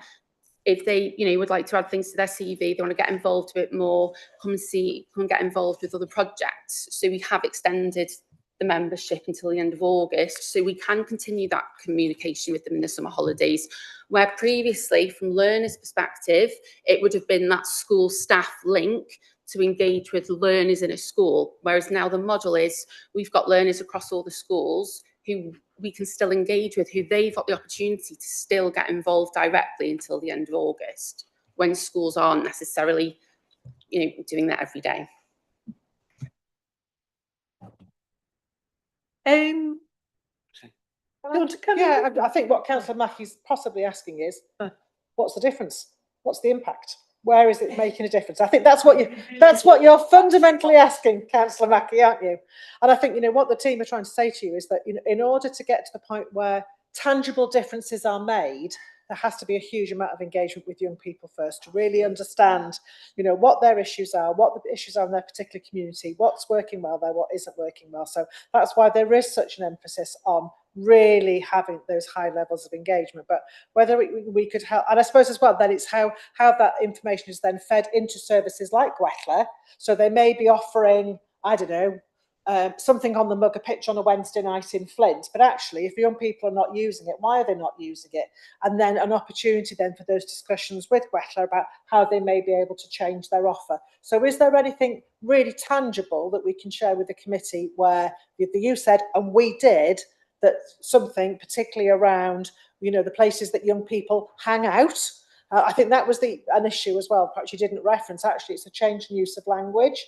Older children don't like the word play. They associate that with younger children. So I think you've even been having conversations is how you describe that activity in a language that for those sort of more teenage years is a bit more cool. I'd encourage them to, but is there anything tangible that we can share with the committee that as a result of that engagement, something different has happened? I can give you two quick examples. We've got a provision up in Pennaford that was started, it was a summer play scheme originally, through talking to young people of that area, not necessarily the children, because there was young people that were attending. They felt they had nothing in that area. There was nothing for them to do throughout the year, throughout the winter months and so on. So we committed, we saw some funding, we committed to putting a provision up there, and it's a small rural community up there, and we can get 25 to 35 kids there every week. And actually 10 to 12 of them are young people from the age of 12 to 15, you know, and they enjoy, they engage every single week. The staff that go always come back with some really positive conversations they've had with them, you know, and so on. And equally the same in the Moston area, you know, we've got a provision there. We have young people that come to attend them. They come, you know, they take part, they engage with staff, you know, and we've committed to keeping them services there purely for that reason, because there is a want. And I think, like Claire was saying earlier, they don't use the word play. They are coming to hang out, but actually they're doing exactly the same as what the younger kids are doing, but they're just doing it in a different way. They're doing it in their way, aren't they? So there is that ongoing work. We're starting some consultation work down in the Queen's Ferry area with T Calon over the next couple of months. You know, we'll work with those young people that attend there and those children that attend there to see what sort of provision it is that they want in that area and what it looks like, because it's important that we know what they want and how they want it to look like, than us just jumping in and putting a provision in there.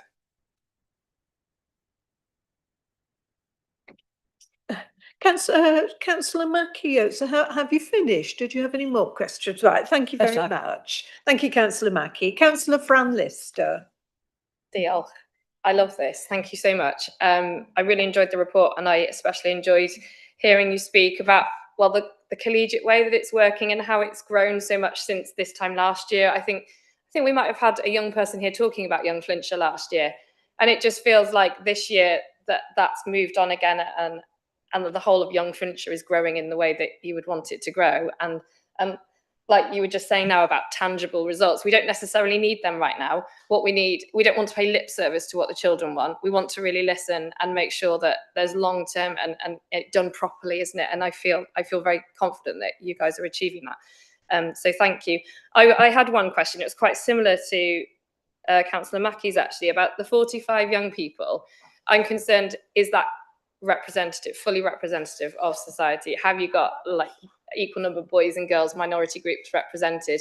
Is it all from schools, or are you able to include children who are perhaps home educated, or children who might be receiving education, you know, through a different way, and special needs as well? And just I just really want to know, because I know, you know, through schools, if you pick your if every school is going through their school council, you've generally got very engaged children already that want to come and do this, which is great. But really, for young Flintshire, we want to make sure that every young people feels listened to, not just the ones that would be listened to anyway, if that makes sense.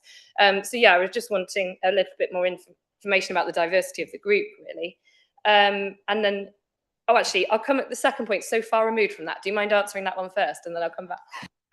Thank you. We'll come back to your second question, Councillor Lister.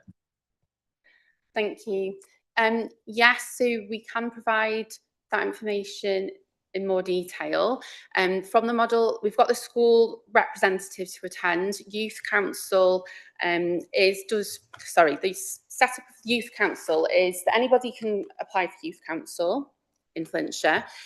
And the youth service team do also go directly and reach out to other young people groups, other officers who work directly with young people who may not directly engage with school, or they are having support elsewhere. There are areas where there is more representation or high representation than other young people groups that we're aware of, and there's also plans in place on how to strengthen that engagement.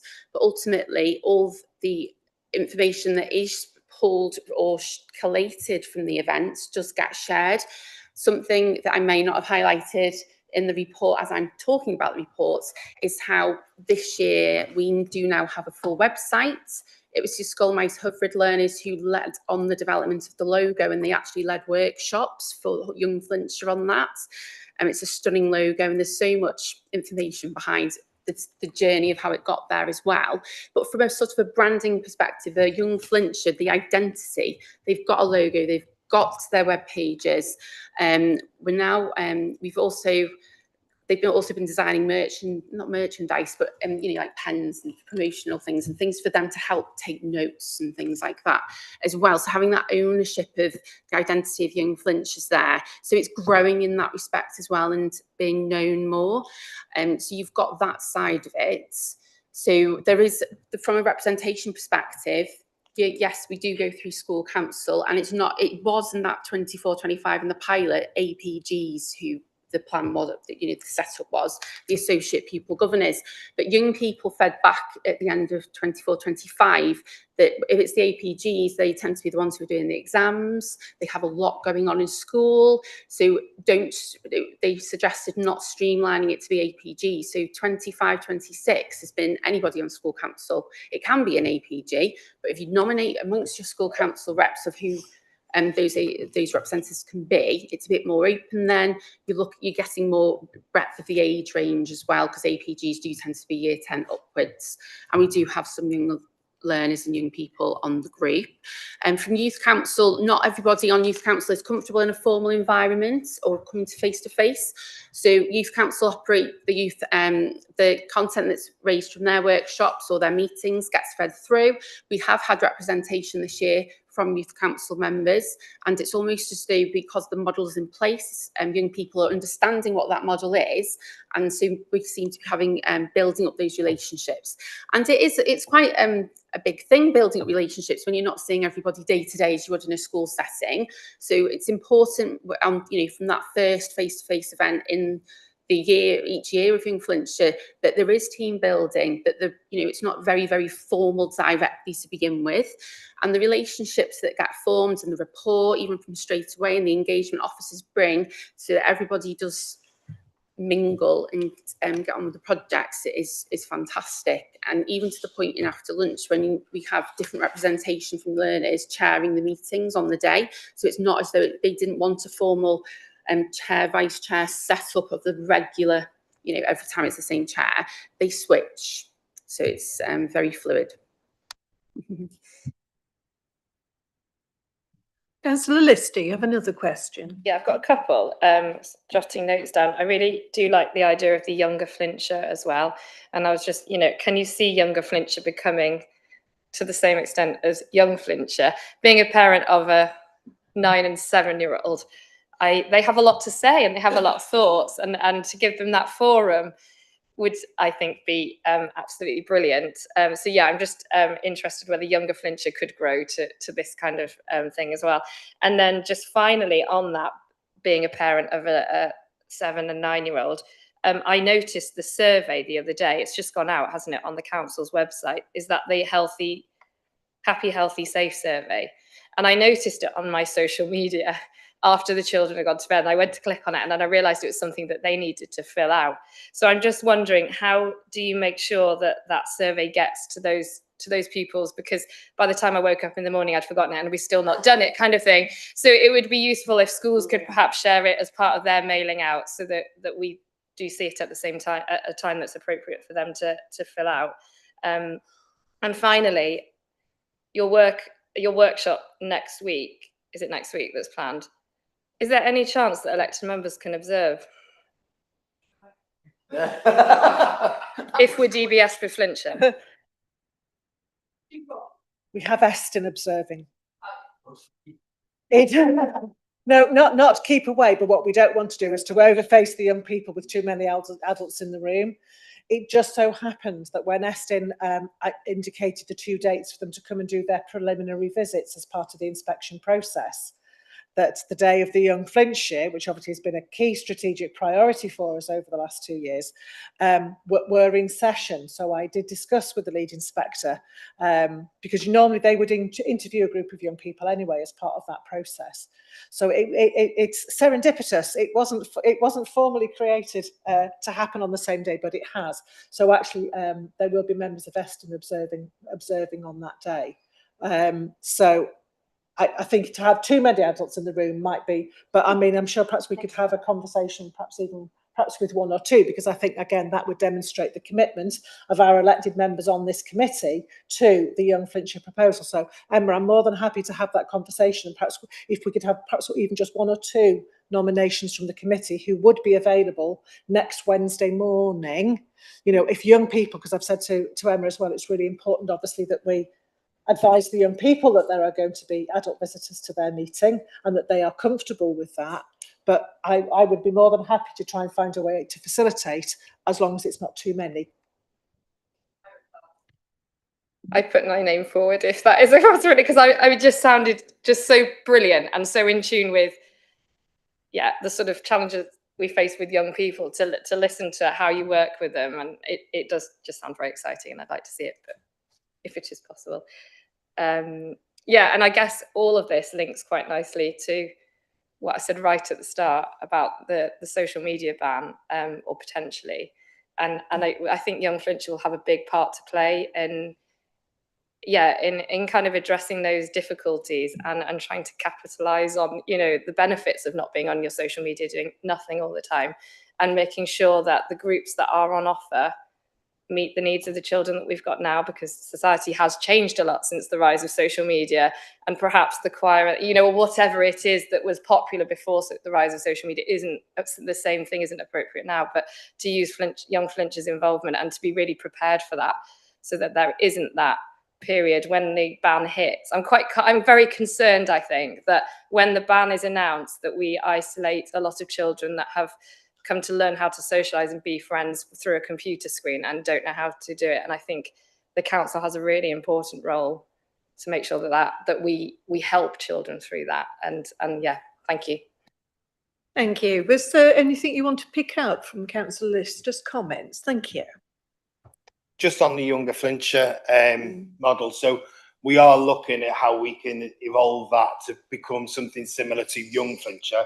But obviously there's 69 primary schools, so it's quite a bigger thing. So we are looking at potentially putting that as a cluster model to begin with, and then we'll, you know, it'll be a bit of a tiered thing, I think it's going to be, but we are definitely looking at it, because, you know, when I've sat in them young Flintshire meetings, you know, it is that impact of being here, seeing people, seeing how you as elected members, you know, they might not see it, but they've got that feel of how a council and so on works and how voices can be heard. So yeah, so we will be working on that.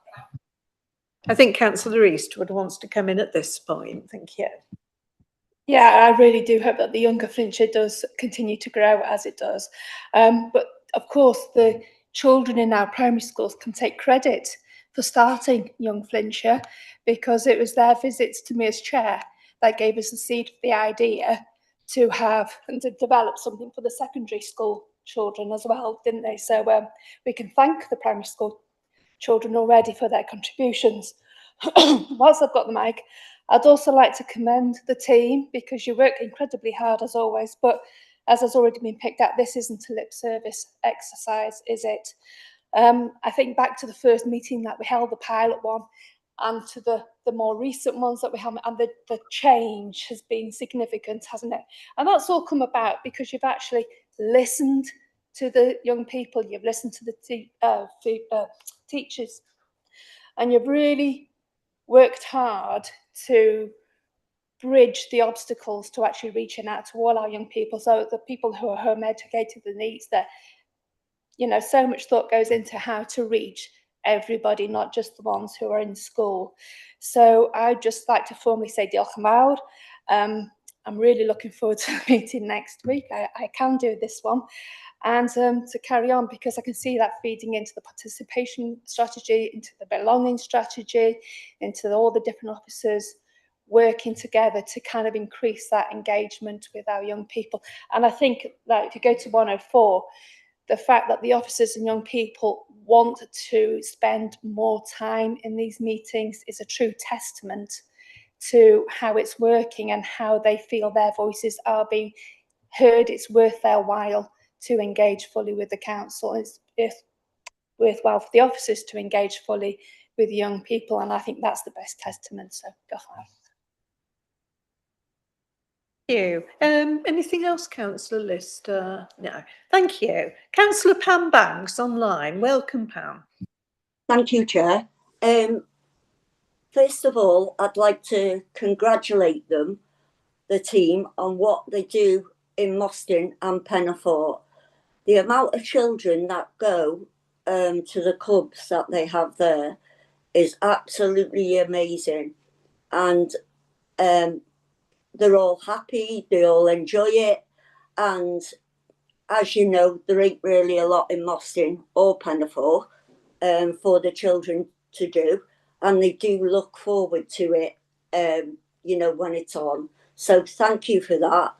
The other thing is, Chair, I'm going to have to leave because I have to go to my dad and give him his medication.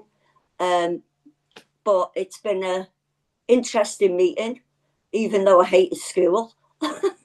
But yeah, thank you very much for your help. Thank you, Chair. Thank you, Pam. Yes, I know your dad. Your dad's lovely. So, is there anybody any comments on Councillor Banks? Just in response to communications regarding the survey, schools have been signposted the survey to cascade that information out. It has been on social media, and we will recascade that information as well. So there is communication around. And if I can just come back to Councillor Banks, just as a thank you as well from my team for the support that we get from, you know, both those community councils as well. I know the team really enjoy their time up in those areas, so it's good to hear that, you know, you're hearing that the children and young people are enjoying too. Thank you very much. Yeah, you do feel free to go when you have to, Pam. So, Councillor Alan Marshall. Thank you, Chair. Thank you very much for this report. I hope you don't mind if I be a little parochial. My ward is Trident, so we're high up in the mountains, bit of a plateau. People can ride their bikes a bit on the flat bit, but when they go downhill to Coates Hallam and stuff like that, they've got to get back again on a very steep hill. So we've got two schools in the village, Parcallan and the Scolterig, and the children there go off to Mascaramon, Moldalin and Castellalin in a secondary school. We used to have a youth club that got closed a couple of years ago. We've got a playing field, which probably needs to be renamed the hanging out field, maybe. There's the playing facilities there are determined by middle-aged members on the community council. They decide what their guys are going to play in. There is a sheltered area, which I think used to have solar-powered lights, broken years ago. There's a mugger, which is a sort of playing field area. No lights on that, so in winter can't do anything. The devil has plenty of work for idle hands, as we know. We've got some very good children in the village, and really, what I'm going to ask you is: have you dealt with the children from these schools about trialing itself? Because the community council and I don't get any feedback.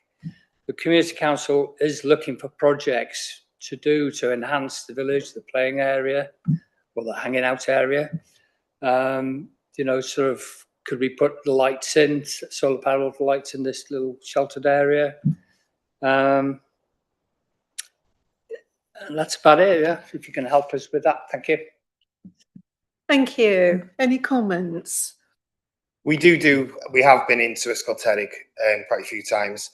Ysgol Parc y Llan, obviously, I know the head there as well. So I can open some conversations with them on if we can maybe go in and do a bit of consultation. I think we'd need to know from the community council what they want from that. You know, with regards to provision, we send an email out to all town and community councils in October, November, to ask if anyone wanted to fund a summer play scheme within their communities. You know, so there's that opportunity as well through, obviously we don't receive a budget. So, you know, provisions in communities are based on, you know, funding. So we haven't got one up in the trading area, but you know, we are open for discussions if there is a need for that area as well. Yeah, we've had the Ysgol Parc y Llan children come with a headmaster and saying what they'd like. You know, they've got concerns about road safety outside the schools. They wanted the defibrillator broke, so was sent off to Germany for repair, so they wanted that back. And they've had a few other things. I've forgotten what I was going to say. Yeah, so if you can give us any idea, Fed and Red, we've got that. So is that to do with you? No, this is somebody else. So we welcome any sort of thing like that, because we help support that as well. Thank you. Perhaps you could contact Councillor Marshall if you know of anything that would help. So I have no further speakers noted, so I do have a couple of questions actually. First one, which goes back to Councillor Mackey's point, page 94. 105, the lack of shared spaces and entertainment.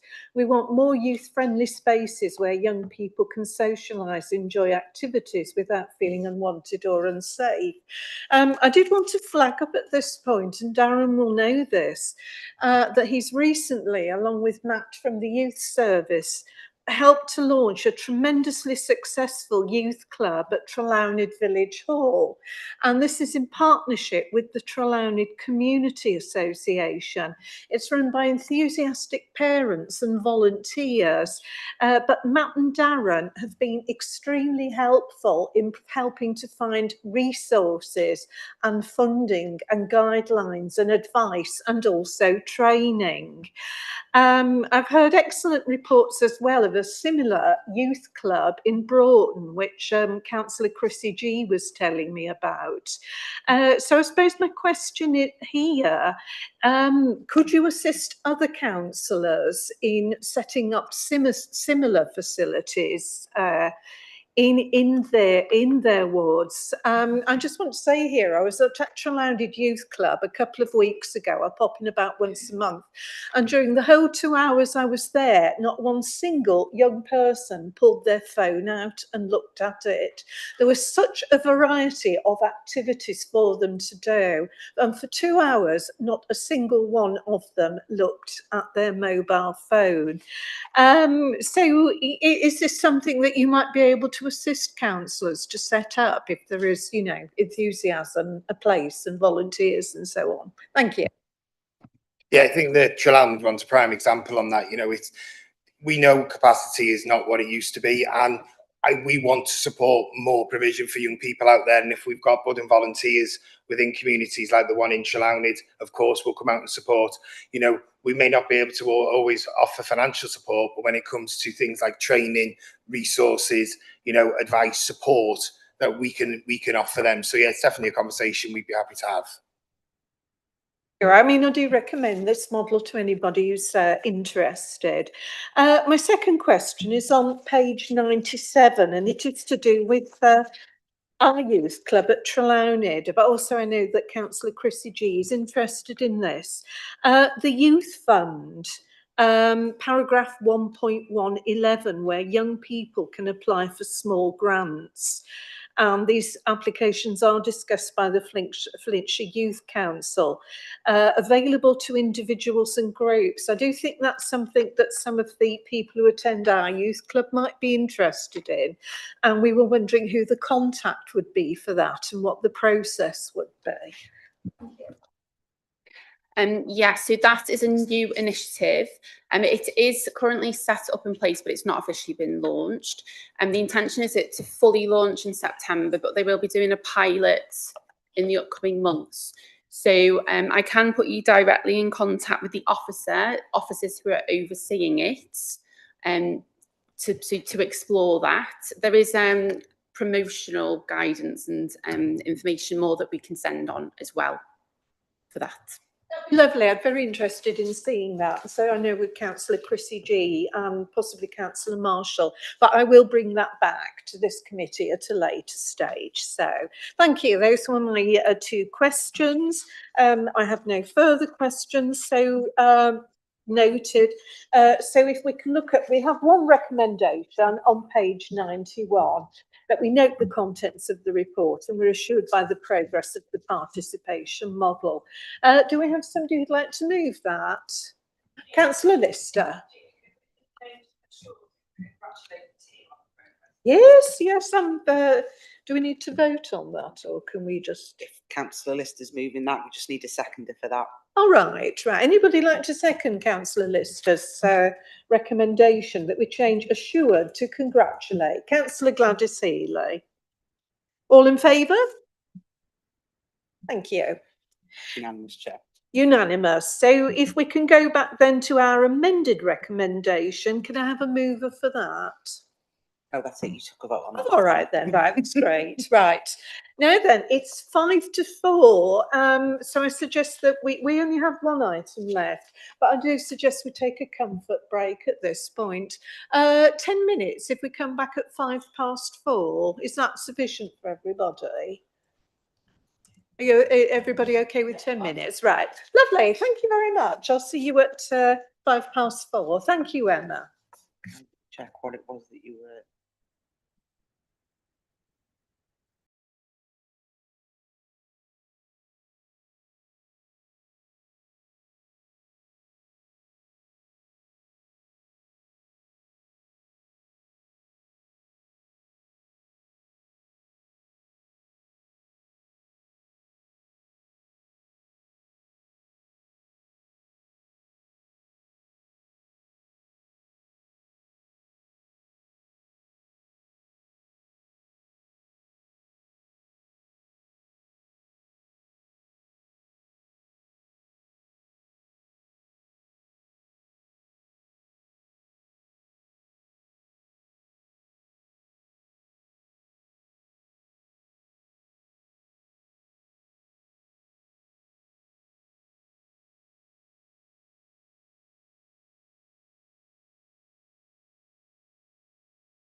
Assemble if possible, thank you.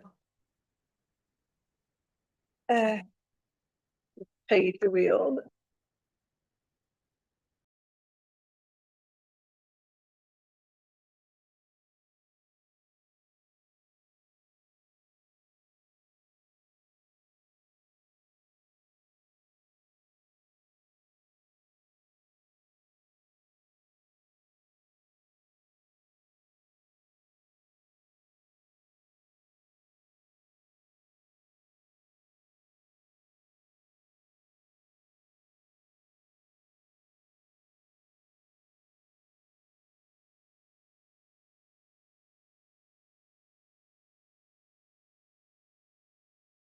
Sorry, we're back. We're back. Right, welcome back, everybody. Thank you for an excellent first half of the meeting. We're moving on to agenda item 8, which we'll find on page 103. Now, I will say this very carefully. Welsh Network of Health and Wellbeing Promoting Schools and Healthy and Sustainable Preschool Scheme. Claire Sinnott can't be with us this afternoon, so this is going to be presented to us by Emma McIntyre. So thank you very much, Emma. Thank you. So yes, it's a meeting report covering various avenues that the health promoting schools team support on. And just like to highlight first of all that the promoting schools programme has been in place for over 20 years, and it is currently awaiting another launch of the focus areas and the new standards. And in the previous report, 2024, we did anticipate that the national framework would be launched April 2025. However, it has been delayed and we are still awaiting final sign-off from Welsh Government following the recent change in government. Our current revised implementation timeline has been extended with the anticipation deadline or starting point will be October this year. So in the meantime, we continue to provide consistent high quality support to all school settings to ensure that learner and staff health and wellbeing remain central to do that. And that's aligning with the national strategic priorities set by Public Health Wales and a shared set regional priorities against the 6 North Wales local authorities that are in the report. And we summarise where we've gone with those avenues as well. And with our local priorities 25-26, that does including supporting the national standards. So we have been involved in that process and the refinement, getting ready for the implementation, as well as a big focus on the whole school approach to emotional and mental wellbeing, which we're really proud with the continuation and support of school settings and the engagement that we've got from school communities with that. So with the whole school approach to emotional and mental wellbeing framework, currently, we have over half of schools in Flintshire that have begun the second cycle of this process. So 58% have reviewed and updated their self-assessment audits. So they are going again through the audit process of looking at health and wellbeing, specifically the wellbeing of their school communities, to set objectives that they can focus on across there. And 26% have reviewed and updated actions and implementation plans as well. Continuing forward with this, we're going to ensure that every school has not only got the robust action plan for this programme, but is working actively towards delivering it as part of a sustained whole school approach to health and wellbeing. So currently, and the intention is that this programme will continue with the new standards coming in and with wellbeing being the central focus today, tomorrow and going forward. Staff wellbeing has been a focus area across 24 to 26 following the analysis from all the audits across our settings. So to support schools with staff wellbeing being a particularly focus area, we supported on the development of staff and wellbeing toolkits, and we've worked collaboratively across other national agencies, local agencies and teams within the portfolio and the council on a signposting resource that all schools now have available electronically and visually on their settings to signpost staff to. And the key thing I like to highlight about the support of relationships and sexuality education is we have been working with a clusters approach with all the school settings previously to support the RRC codes and implementation, the awareness, the training of staff in settings, and the development of creative lessons. From October 2025, there was the introduction of the new Welsh Government RSE provider CUTCH. And so we have worked directly and very closely with them, looking at the delivery model that they're providing is ensuring that alignment, and also we're not avoiding duplication of support. So the majority of RSE support is now going through that avenue for schools, and then we are keeping up to date on the progress of that and liaising with our CUTCH advisor for Flintshire. So the journey from schools cluster support with the focus of RSE has evolved, and it's now developed into health and wellbeing focus cluster approach. And we've had 2 meetings of such this academic year. We've been working with our partners, so we've got BCUHB Health Protection, Education Support for Staff Wellbeing, and we've had a lot of engagement workshops there. We've also had Darren's team, play development team, coming in and doing a focus on that risky play, looking at play, what play looks like in school settings, which has been a really big uptake of school staff interest on that and taking it back to their settings going forward.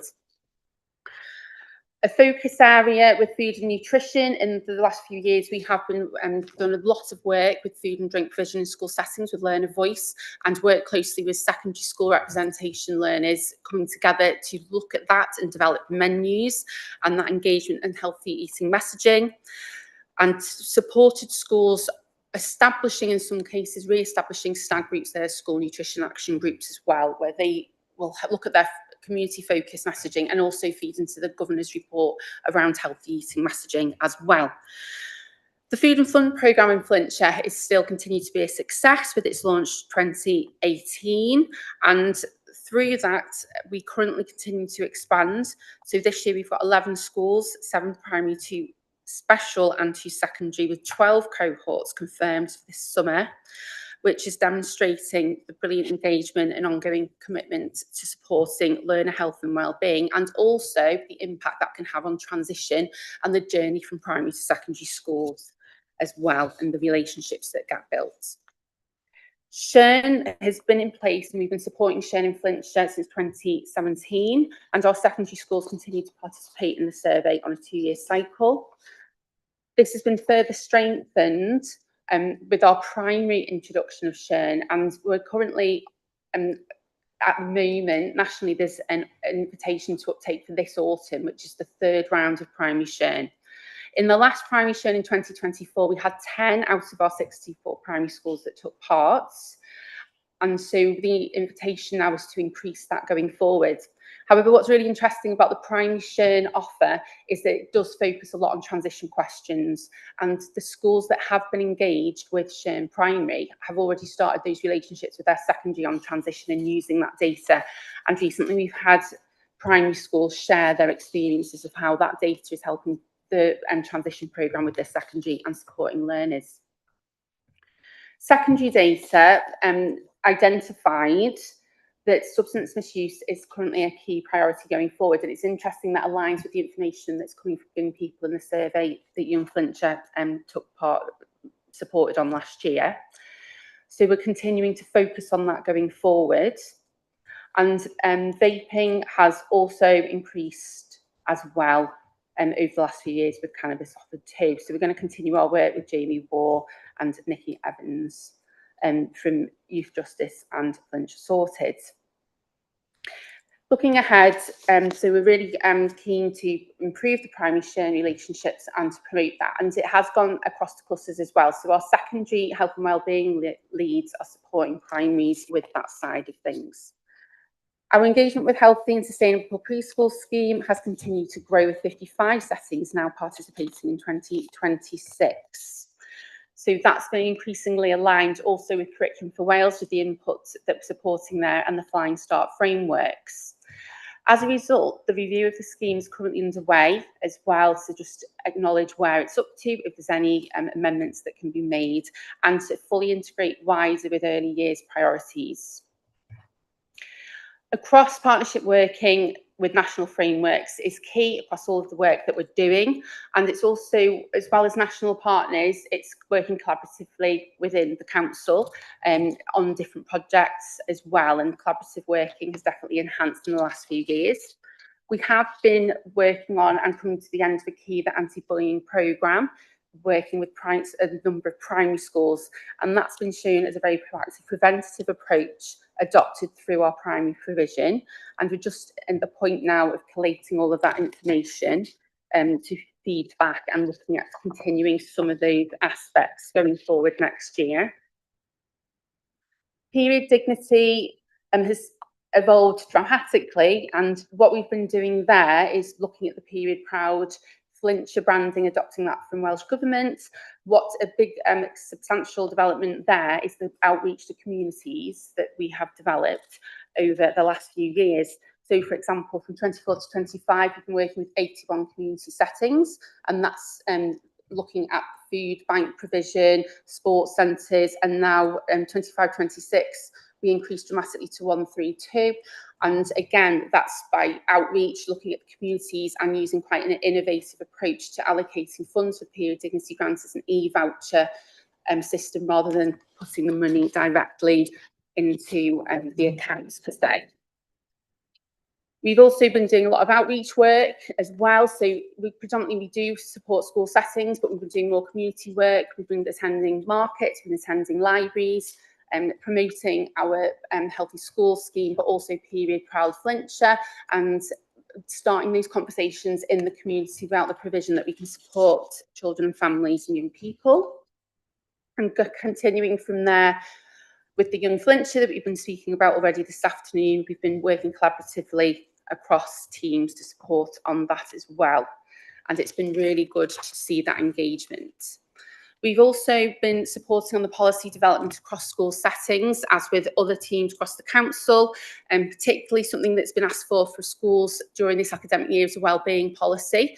And that's currently near to the end and ready to send out, but we are just tweaking it, and we've had feedback along the way. And it's important that that came from the audit from the whole school emotional and mental well-being, that schools have identified that wellbeing policy would be really effective use and support for their setting rather than writing one individually. So that's been a key development. That's also supporting the belonging strategy and focusing on the relationship side and relational approaches. To support all of education in youth and schools, we've undertaken a comprehensive audit of essential model policies for schools, and a central Padlet resource has been developed. And this has supported schools to have easy access to all key policies in one place, with the policies where there are model ones from the authority that they can adopt. And we've had really positive feedback from head teachers, SLT and staff in school settings saying what is an effective use it is having all these policies in one place. So from an operation perspective, it's been a very helpful exercise all round, and it's supporting schools in working out on their governing bodies and looking at policies, where, how, what, and structuring it that way as well. So hopefully in a nutshell, that's summarised a very meaty report, but I'm happy to take questions. Oh, thank you very much for that, Emma, and particularly doing it at the last minute. And again, actually, there's loads of really interesting things in this report. So do we have any questions?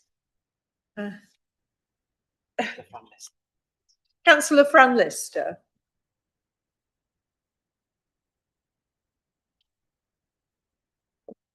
Oh. Thank you. It was a very meaty report, and there's just absolutely loads in here. I don't know whether it might be helpful to break some of those down into different reports in future, because it was always like, I'm going to focus in on one thing and loads of detail, and you can't really address everything within this report. But sorry, I am going to focus in on 1.06, the staff wellbeing one. And we talked previously about young Flintshire doing everything like thoroughly and really well and not paying lip service. I feel that this pays lip service to a very serious problem in schools at the moment. Having posters up to remind staff about wellbeing resources does not change the fact that a lot of staff in school are under immense pressure due to diminishing resources, and that's a political decision.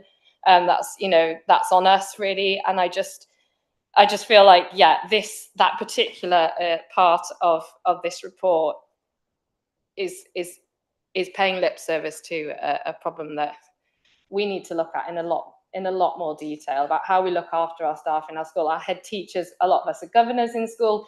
We know exactly what the pressures that they are working under, and it's just not sustainable. And if we haven't got a good workforce, we're not going to be educating our children in the best way. So yeah, that's really all I wanted to say. But thank you for the report, because there's so much other lovely stuff that's going on. The very first bit, where was it? Yeah, the relationships and sexual education. I almost feel that is a report in its own right, to find out a little bit more about what's going on in schools, and it'd be nice to have that in the future, maybe. Thank you. Thank you. Does anybody wish to respond? Emma, thank you.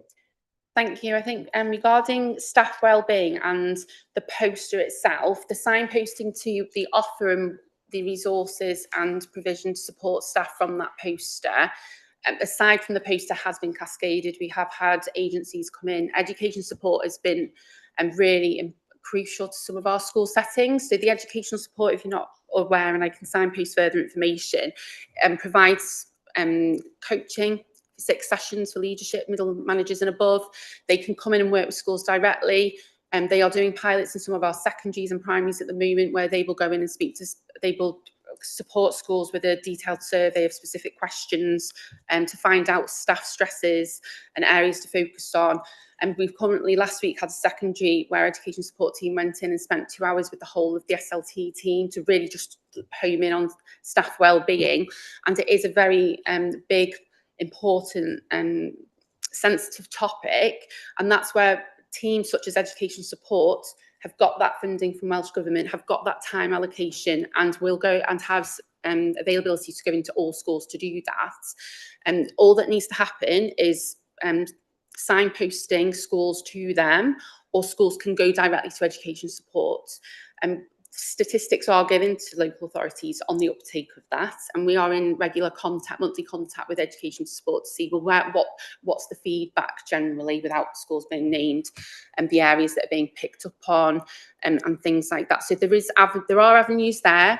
It's not being taken by all schools, but there is provision there, and we do our best to raise that awareness. But from the feedback we've had on the ground from staff of their experience with those support avenues, as well as having the provision of the school counselling team, the psych team, there's so many avenues that schools are utilising as a school community, but also as individuals that are out there. And so within the means that we have, within education and youth provision and occupational health, there's uptake and there is provision, but it's like you say, it's with messaging, it's getting the communication. You can have a poster, but is the poster going to have that direct impact of connecting?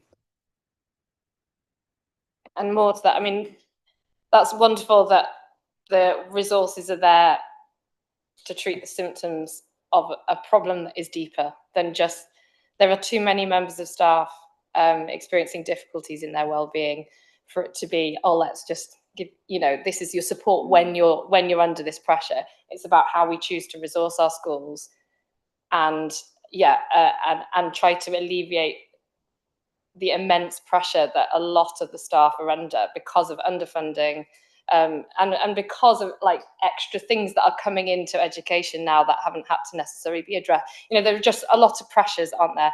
And it's about looking at how, as a council, we resource schools so that they can cope with that better, rather than just treating the problem, the symptoms of people who are struggling with their well-being.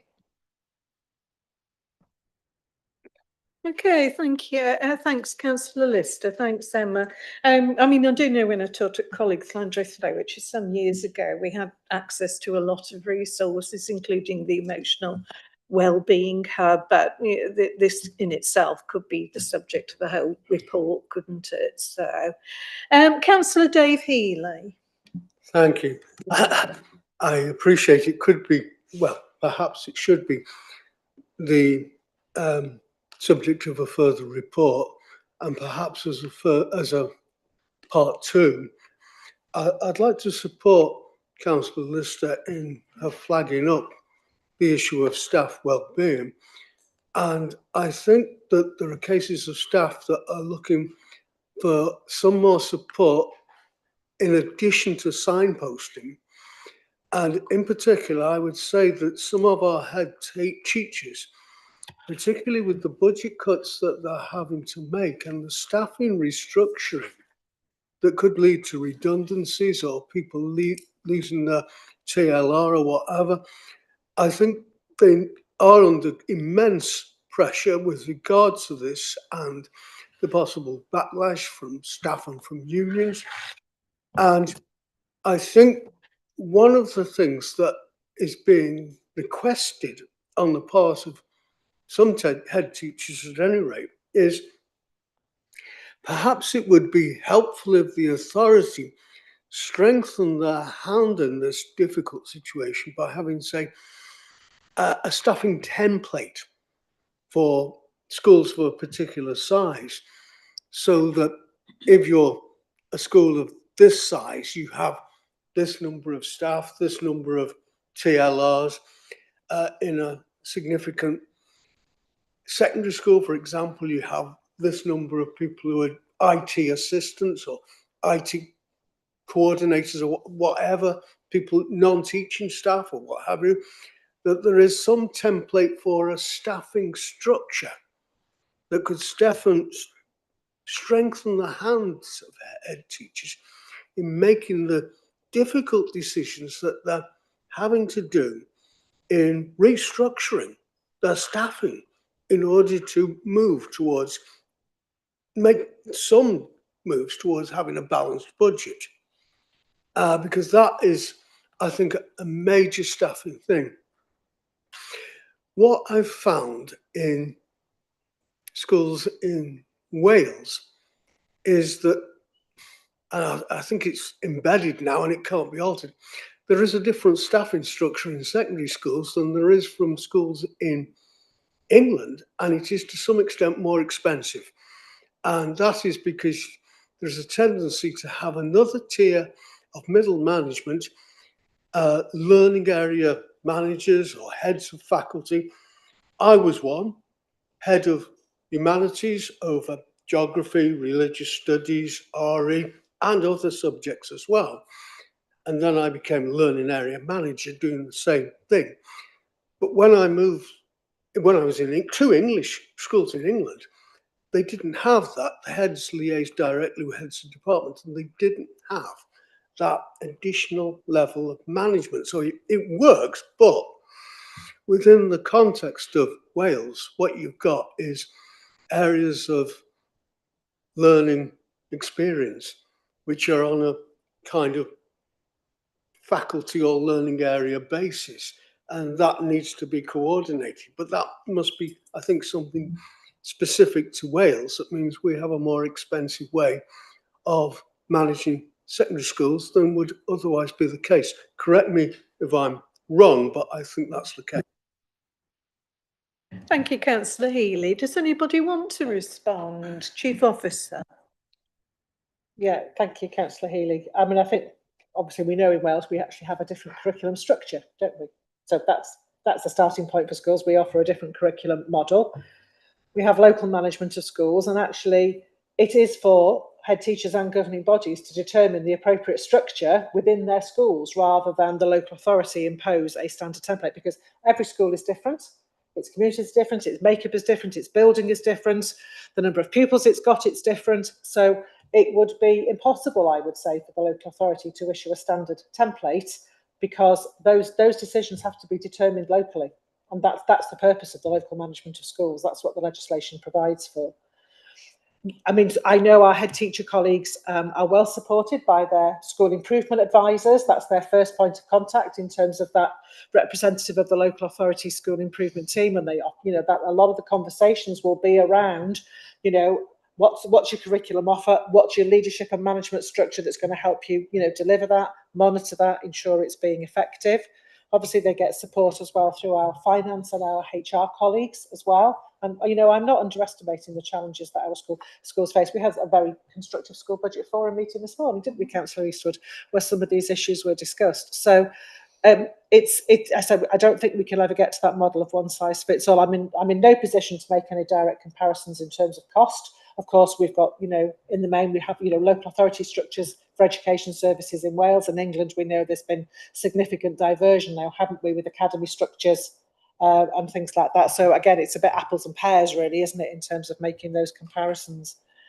When schools are facing budgetary challenges, you know, we are very aware of that. We try to ensure that we are, again, signposting. And, you know, I don't want to use the word monitor. That sounds sinister. It's not. Because of the good relationships that we have between officers and schools, we are aware when colleagues are finding it tough.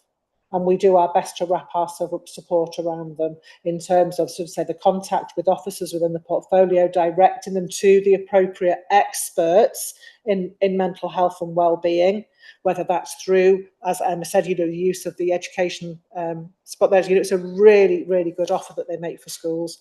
We have our employee assistance programme, which all Flintshire employees can access, and they can do that individually and confidentially. And of course, again, we have our occupational health services. And again, that's incumbent upon, you know, the senior managers thinking about that for their staff. It's incumbent on the chair of governors as the line manager of the head teacher to consider in their regular contact with head teachers, is that an area of support that perhaps they feel that individual needs. We have conversations every day about our head teachers across Flintshire, and our head teachers are very good at supporting each other. Our head teachers are also very good at flagging to me and senior officers if they are worried about a colleague and they want to check in that we've picked up that perhaps a colleague is finding things really difficult. So, you know, I recognise what Councillor List has been saying. We are working in an extremely challenging landscape, and we will continue, you know, to do our best, you know, to support, you know, the health and well-being, you know, of all of our staff. But fundamentally, we all know there needs to be more money in the system. But, you know, again, there are structures around those schools that are in a deficit budget position. You know, we have regular meetings with them. They are called challenge and support meetings. You know, and there are mechanisms around that to make sure that actually there is an understanding that when the school has made all the difficult decisions that it can make, there comes a point where we have to say, well, we're going to have to live with that deficit, because actually it would result in the curriculum either not being sufficient or the safety of the pupils and the staff not being sufficient. Believe you me that we have had those conversations where we've had to say we have to accept that deficit plan as it is now, because the school cannot reasonably make any further adjustments. So I don't know if I've answered your question, but, you know, it is a really complex question, but I don't believe that a one-size-fits-all model is ever going to be successful, because it has to be responsive to local circumstances. Thank you. Did you want to speak there, Emma? I'm okay, thank you. Oh, thank you. Yes, Sorry, I don't know Kaz. if you're indicating. So thank you. Councillor Alan Marshall. Thank you, Chair. We've got a number of schools with low pupil numbers. This results in some teachers having to teach multiple years in one class.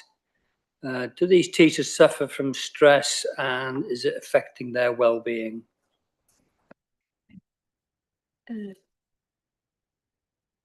Who was first? Oh, you want to go first? Emma. Okay.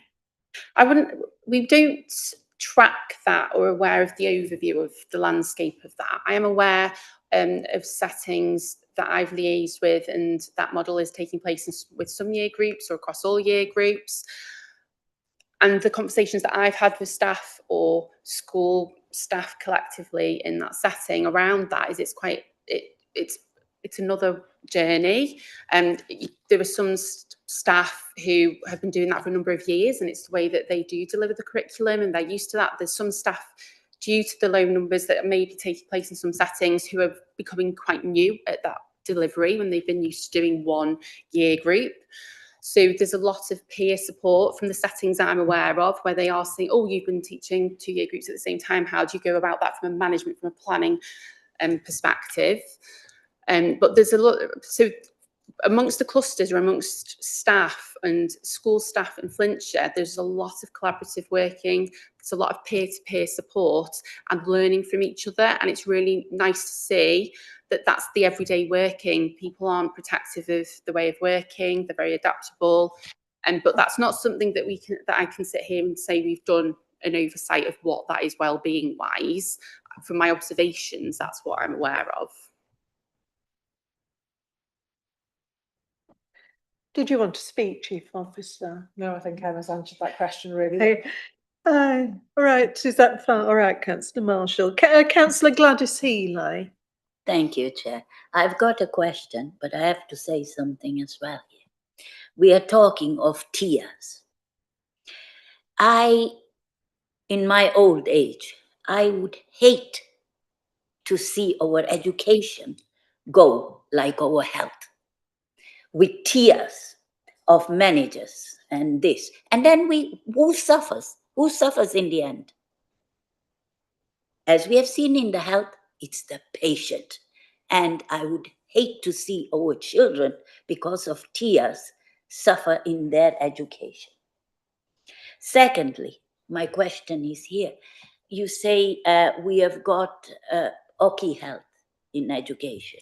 Are you using the health Oki Health, or have you got your own occupational health? No, all Flintshire services use the Flintshire Occupational Health Service. No, it is a Flintshire council resource. Yes, so Flintshire County Council supports an occupational health service, which all employees of Flintshire can access, including our schools workforce. Thank you. Councillor Dave Mackey.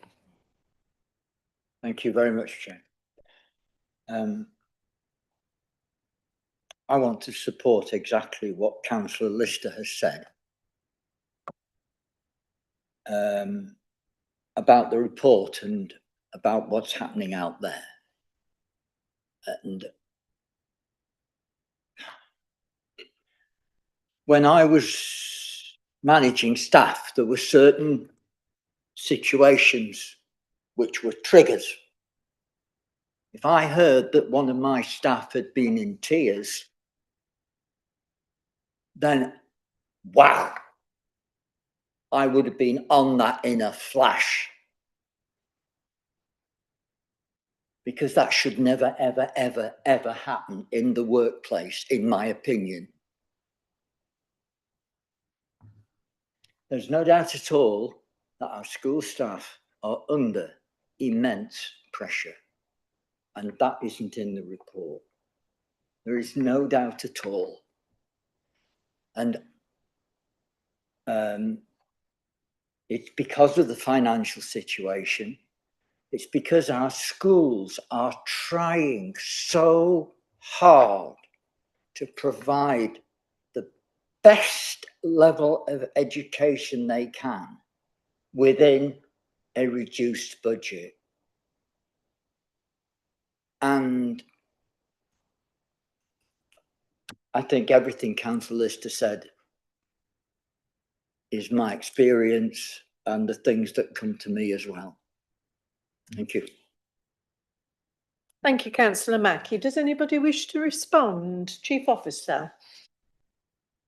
Yeah, again, thank you, Councillor Mackey. And we know that this issue around school funding and the impact that that is having on the curriculum and on our workforce, not just in our schools, might I add, but actually within the portfolio, every portfolio in the council, where we as members of the council are constantly asked to make further efficiencies in terms of our teams and the services that we can offer to our schools. That wasn't the purpose of the remit of the report. The remit for the report was for you to understand the role of the Health Promoting Schools team and the things that under their funding arrangements they are required to deliver on. And as you say, they deliver a huge amount, all of which do, I believe, contribute positively to the well-being of children in our schools and also to the well-being of staff. But it wouldn't be appropriate for Emma to be in this report commenting on the wider implications of funding. We have other reports that bring that kind of information too, but the two obviously are inextricably linked. But I would just, from a clarification point of view,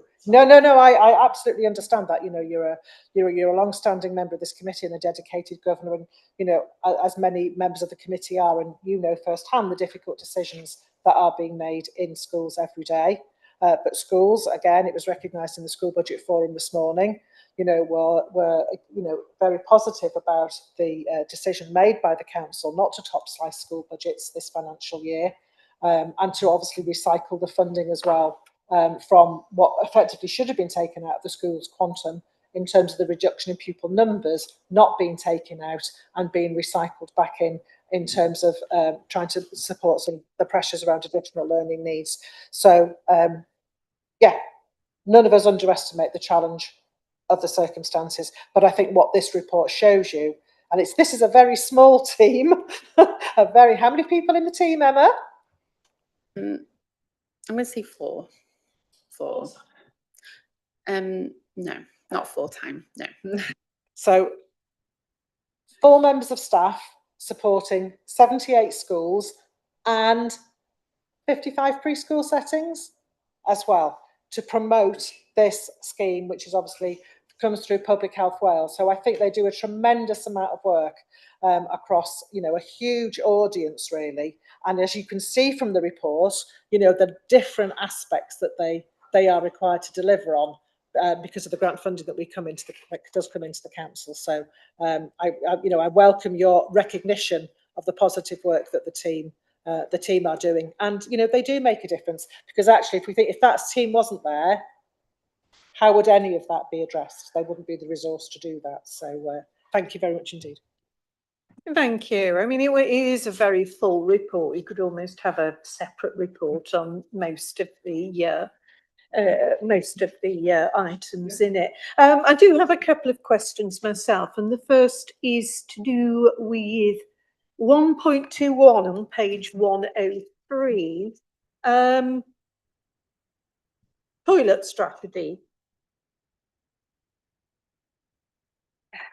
Toilet project, 1.21, page 111, sorry. I mean, because there is a lot of misinformation about toilets and so on. My question is about toilet passes. Would this be predominantly to cover medical causes and menstruation? Is that what toilet passes would be predominantly for? Thank you. Yes, toilet passes is in response to medical conditions and menstruation. So for toilet passes, yes, we do have some settings who are using toilet cards as a tracking system. So we do have some examples, but at the moment we are pulling all of that information together to provide schools with summaries, and we're working on a wider project across secondary provision to look at what the approaches are that are being used. Thank you. My second question is to do with the fact that I note on 2.01, page 112, that funding is confirmed until 31st March 2027. Do you expect funding to continue after that date, or will there be an exit strategy? The grant funding for this programme is always on an annual basis. Right. So we tend to find out the February, March time. They do preferably in principle at Christmas, but confirmation then. But we do intend it to carry on, especially with the new standards, because that's showing that there's longevity to the programme going forward. Thank you very much for that. I have no notes of any further speakers, so if we can move back to the recommendations, we have two on page 103. Number one is that we are updated about the current work programmes delivered by Health and Wellbeing, which we have been in a very full fashion, and that we formulate our conclusions and recommendations based on the information in the report and the discussion, and we have had a lot of discussion about this. Do I have anybody who'd like to move the recommendations? Councillor Lister, thank you. Would anybody like to second the recommendations? Councillor Gladys Healy. All those for? Against? Abstentions? Carried, Chair. That's carried. Thank you very much. And so we conclude the meeting. Thank you all very much for your attendance, your excellent contributions, and your courtesy and kindness, which has really carried me through this meeting at a time when I'm not feeling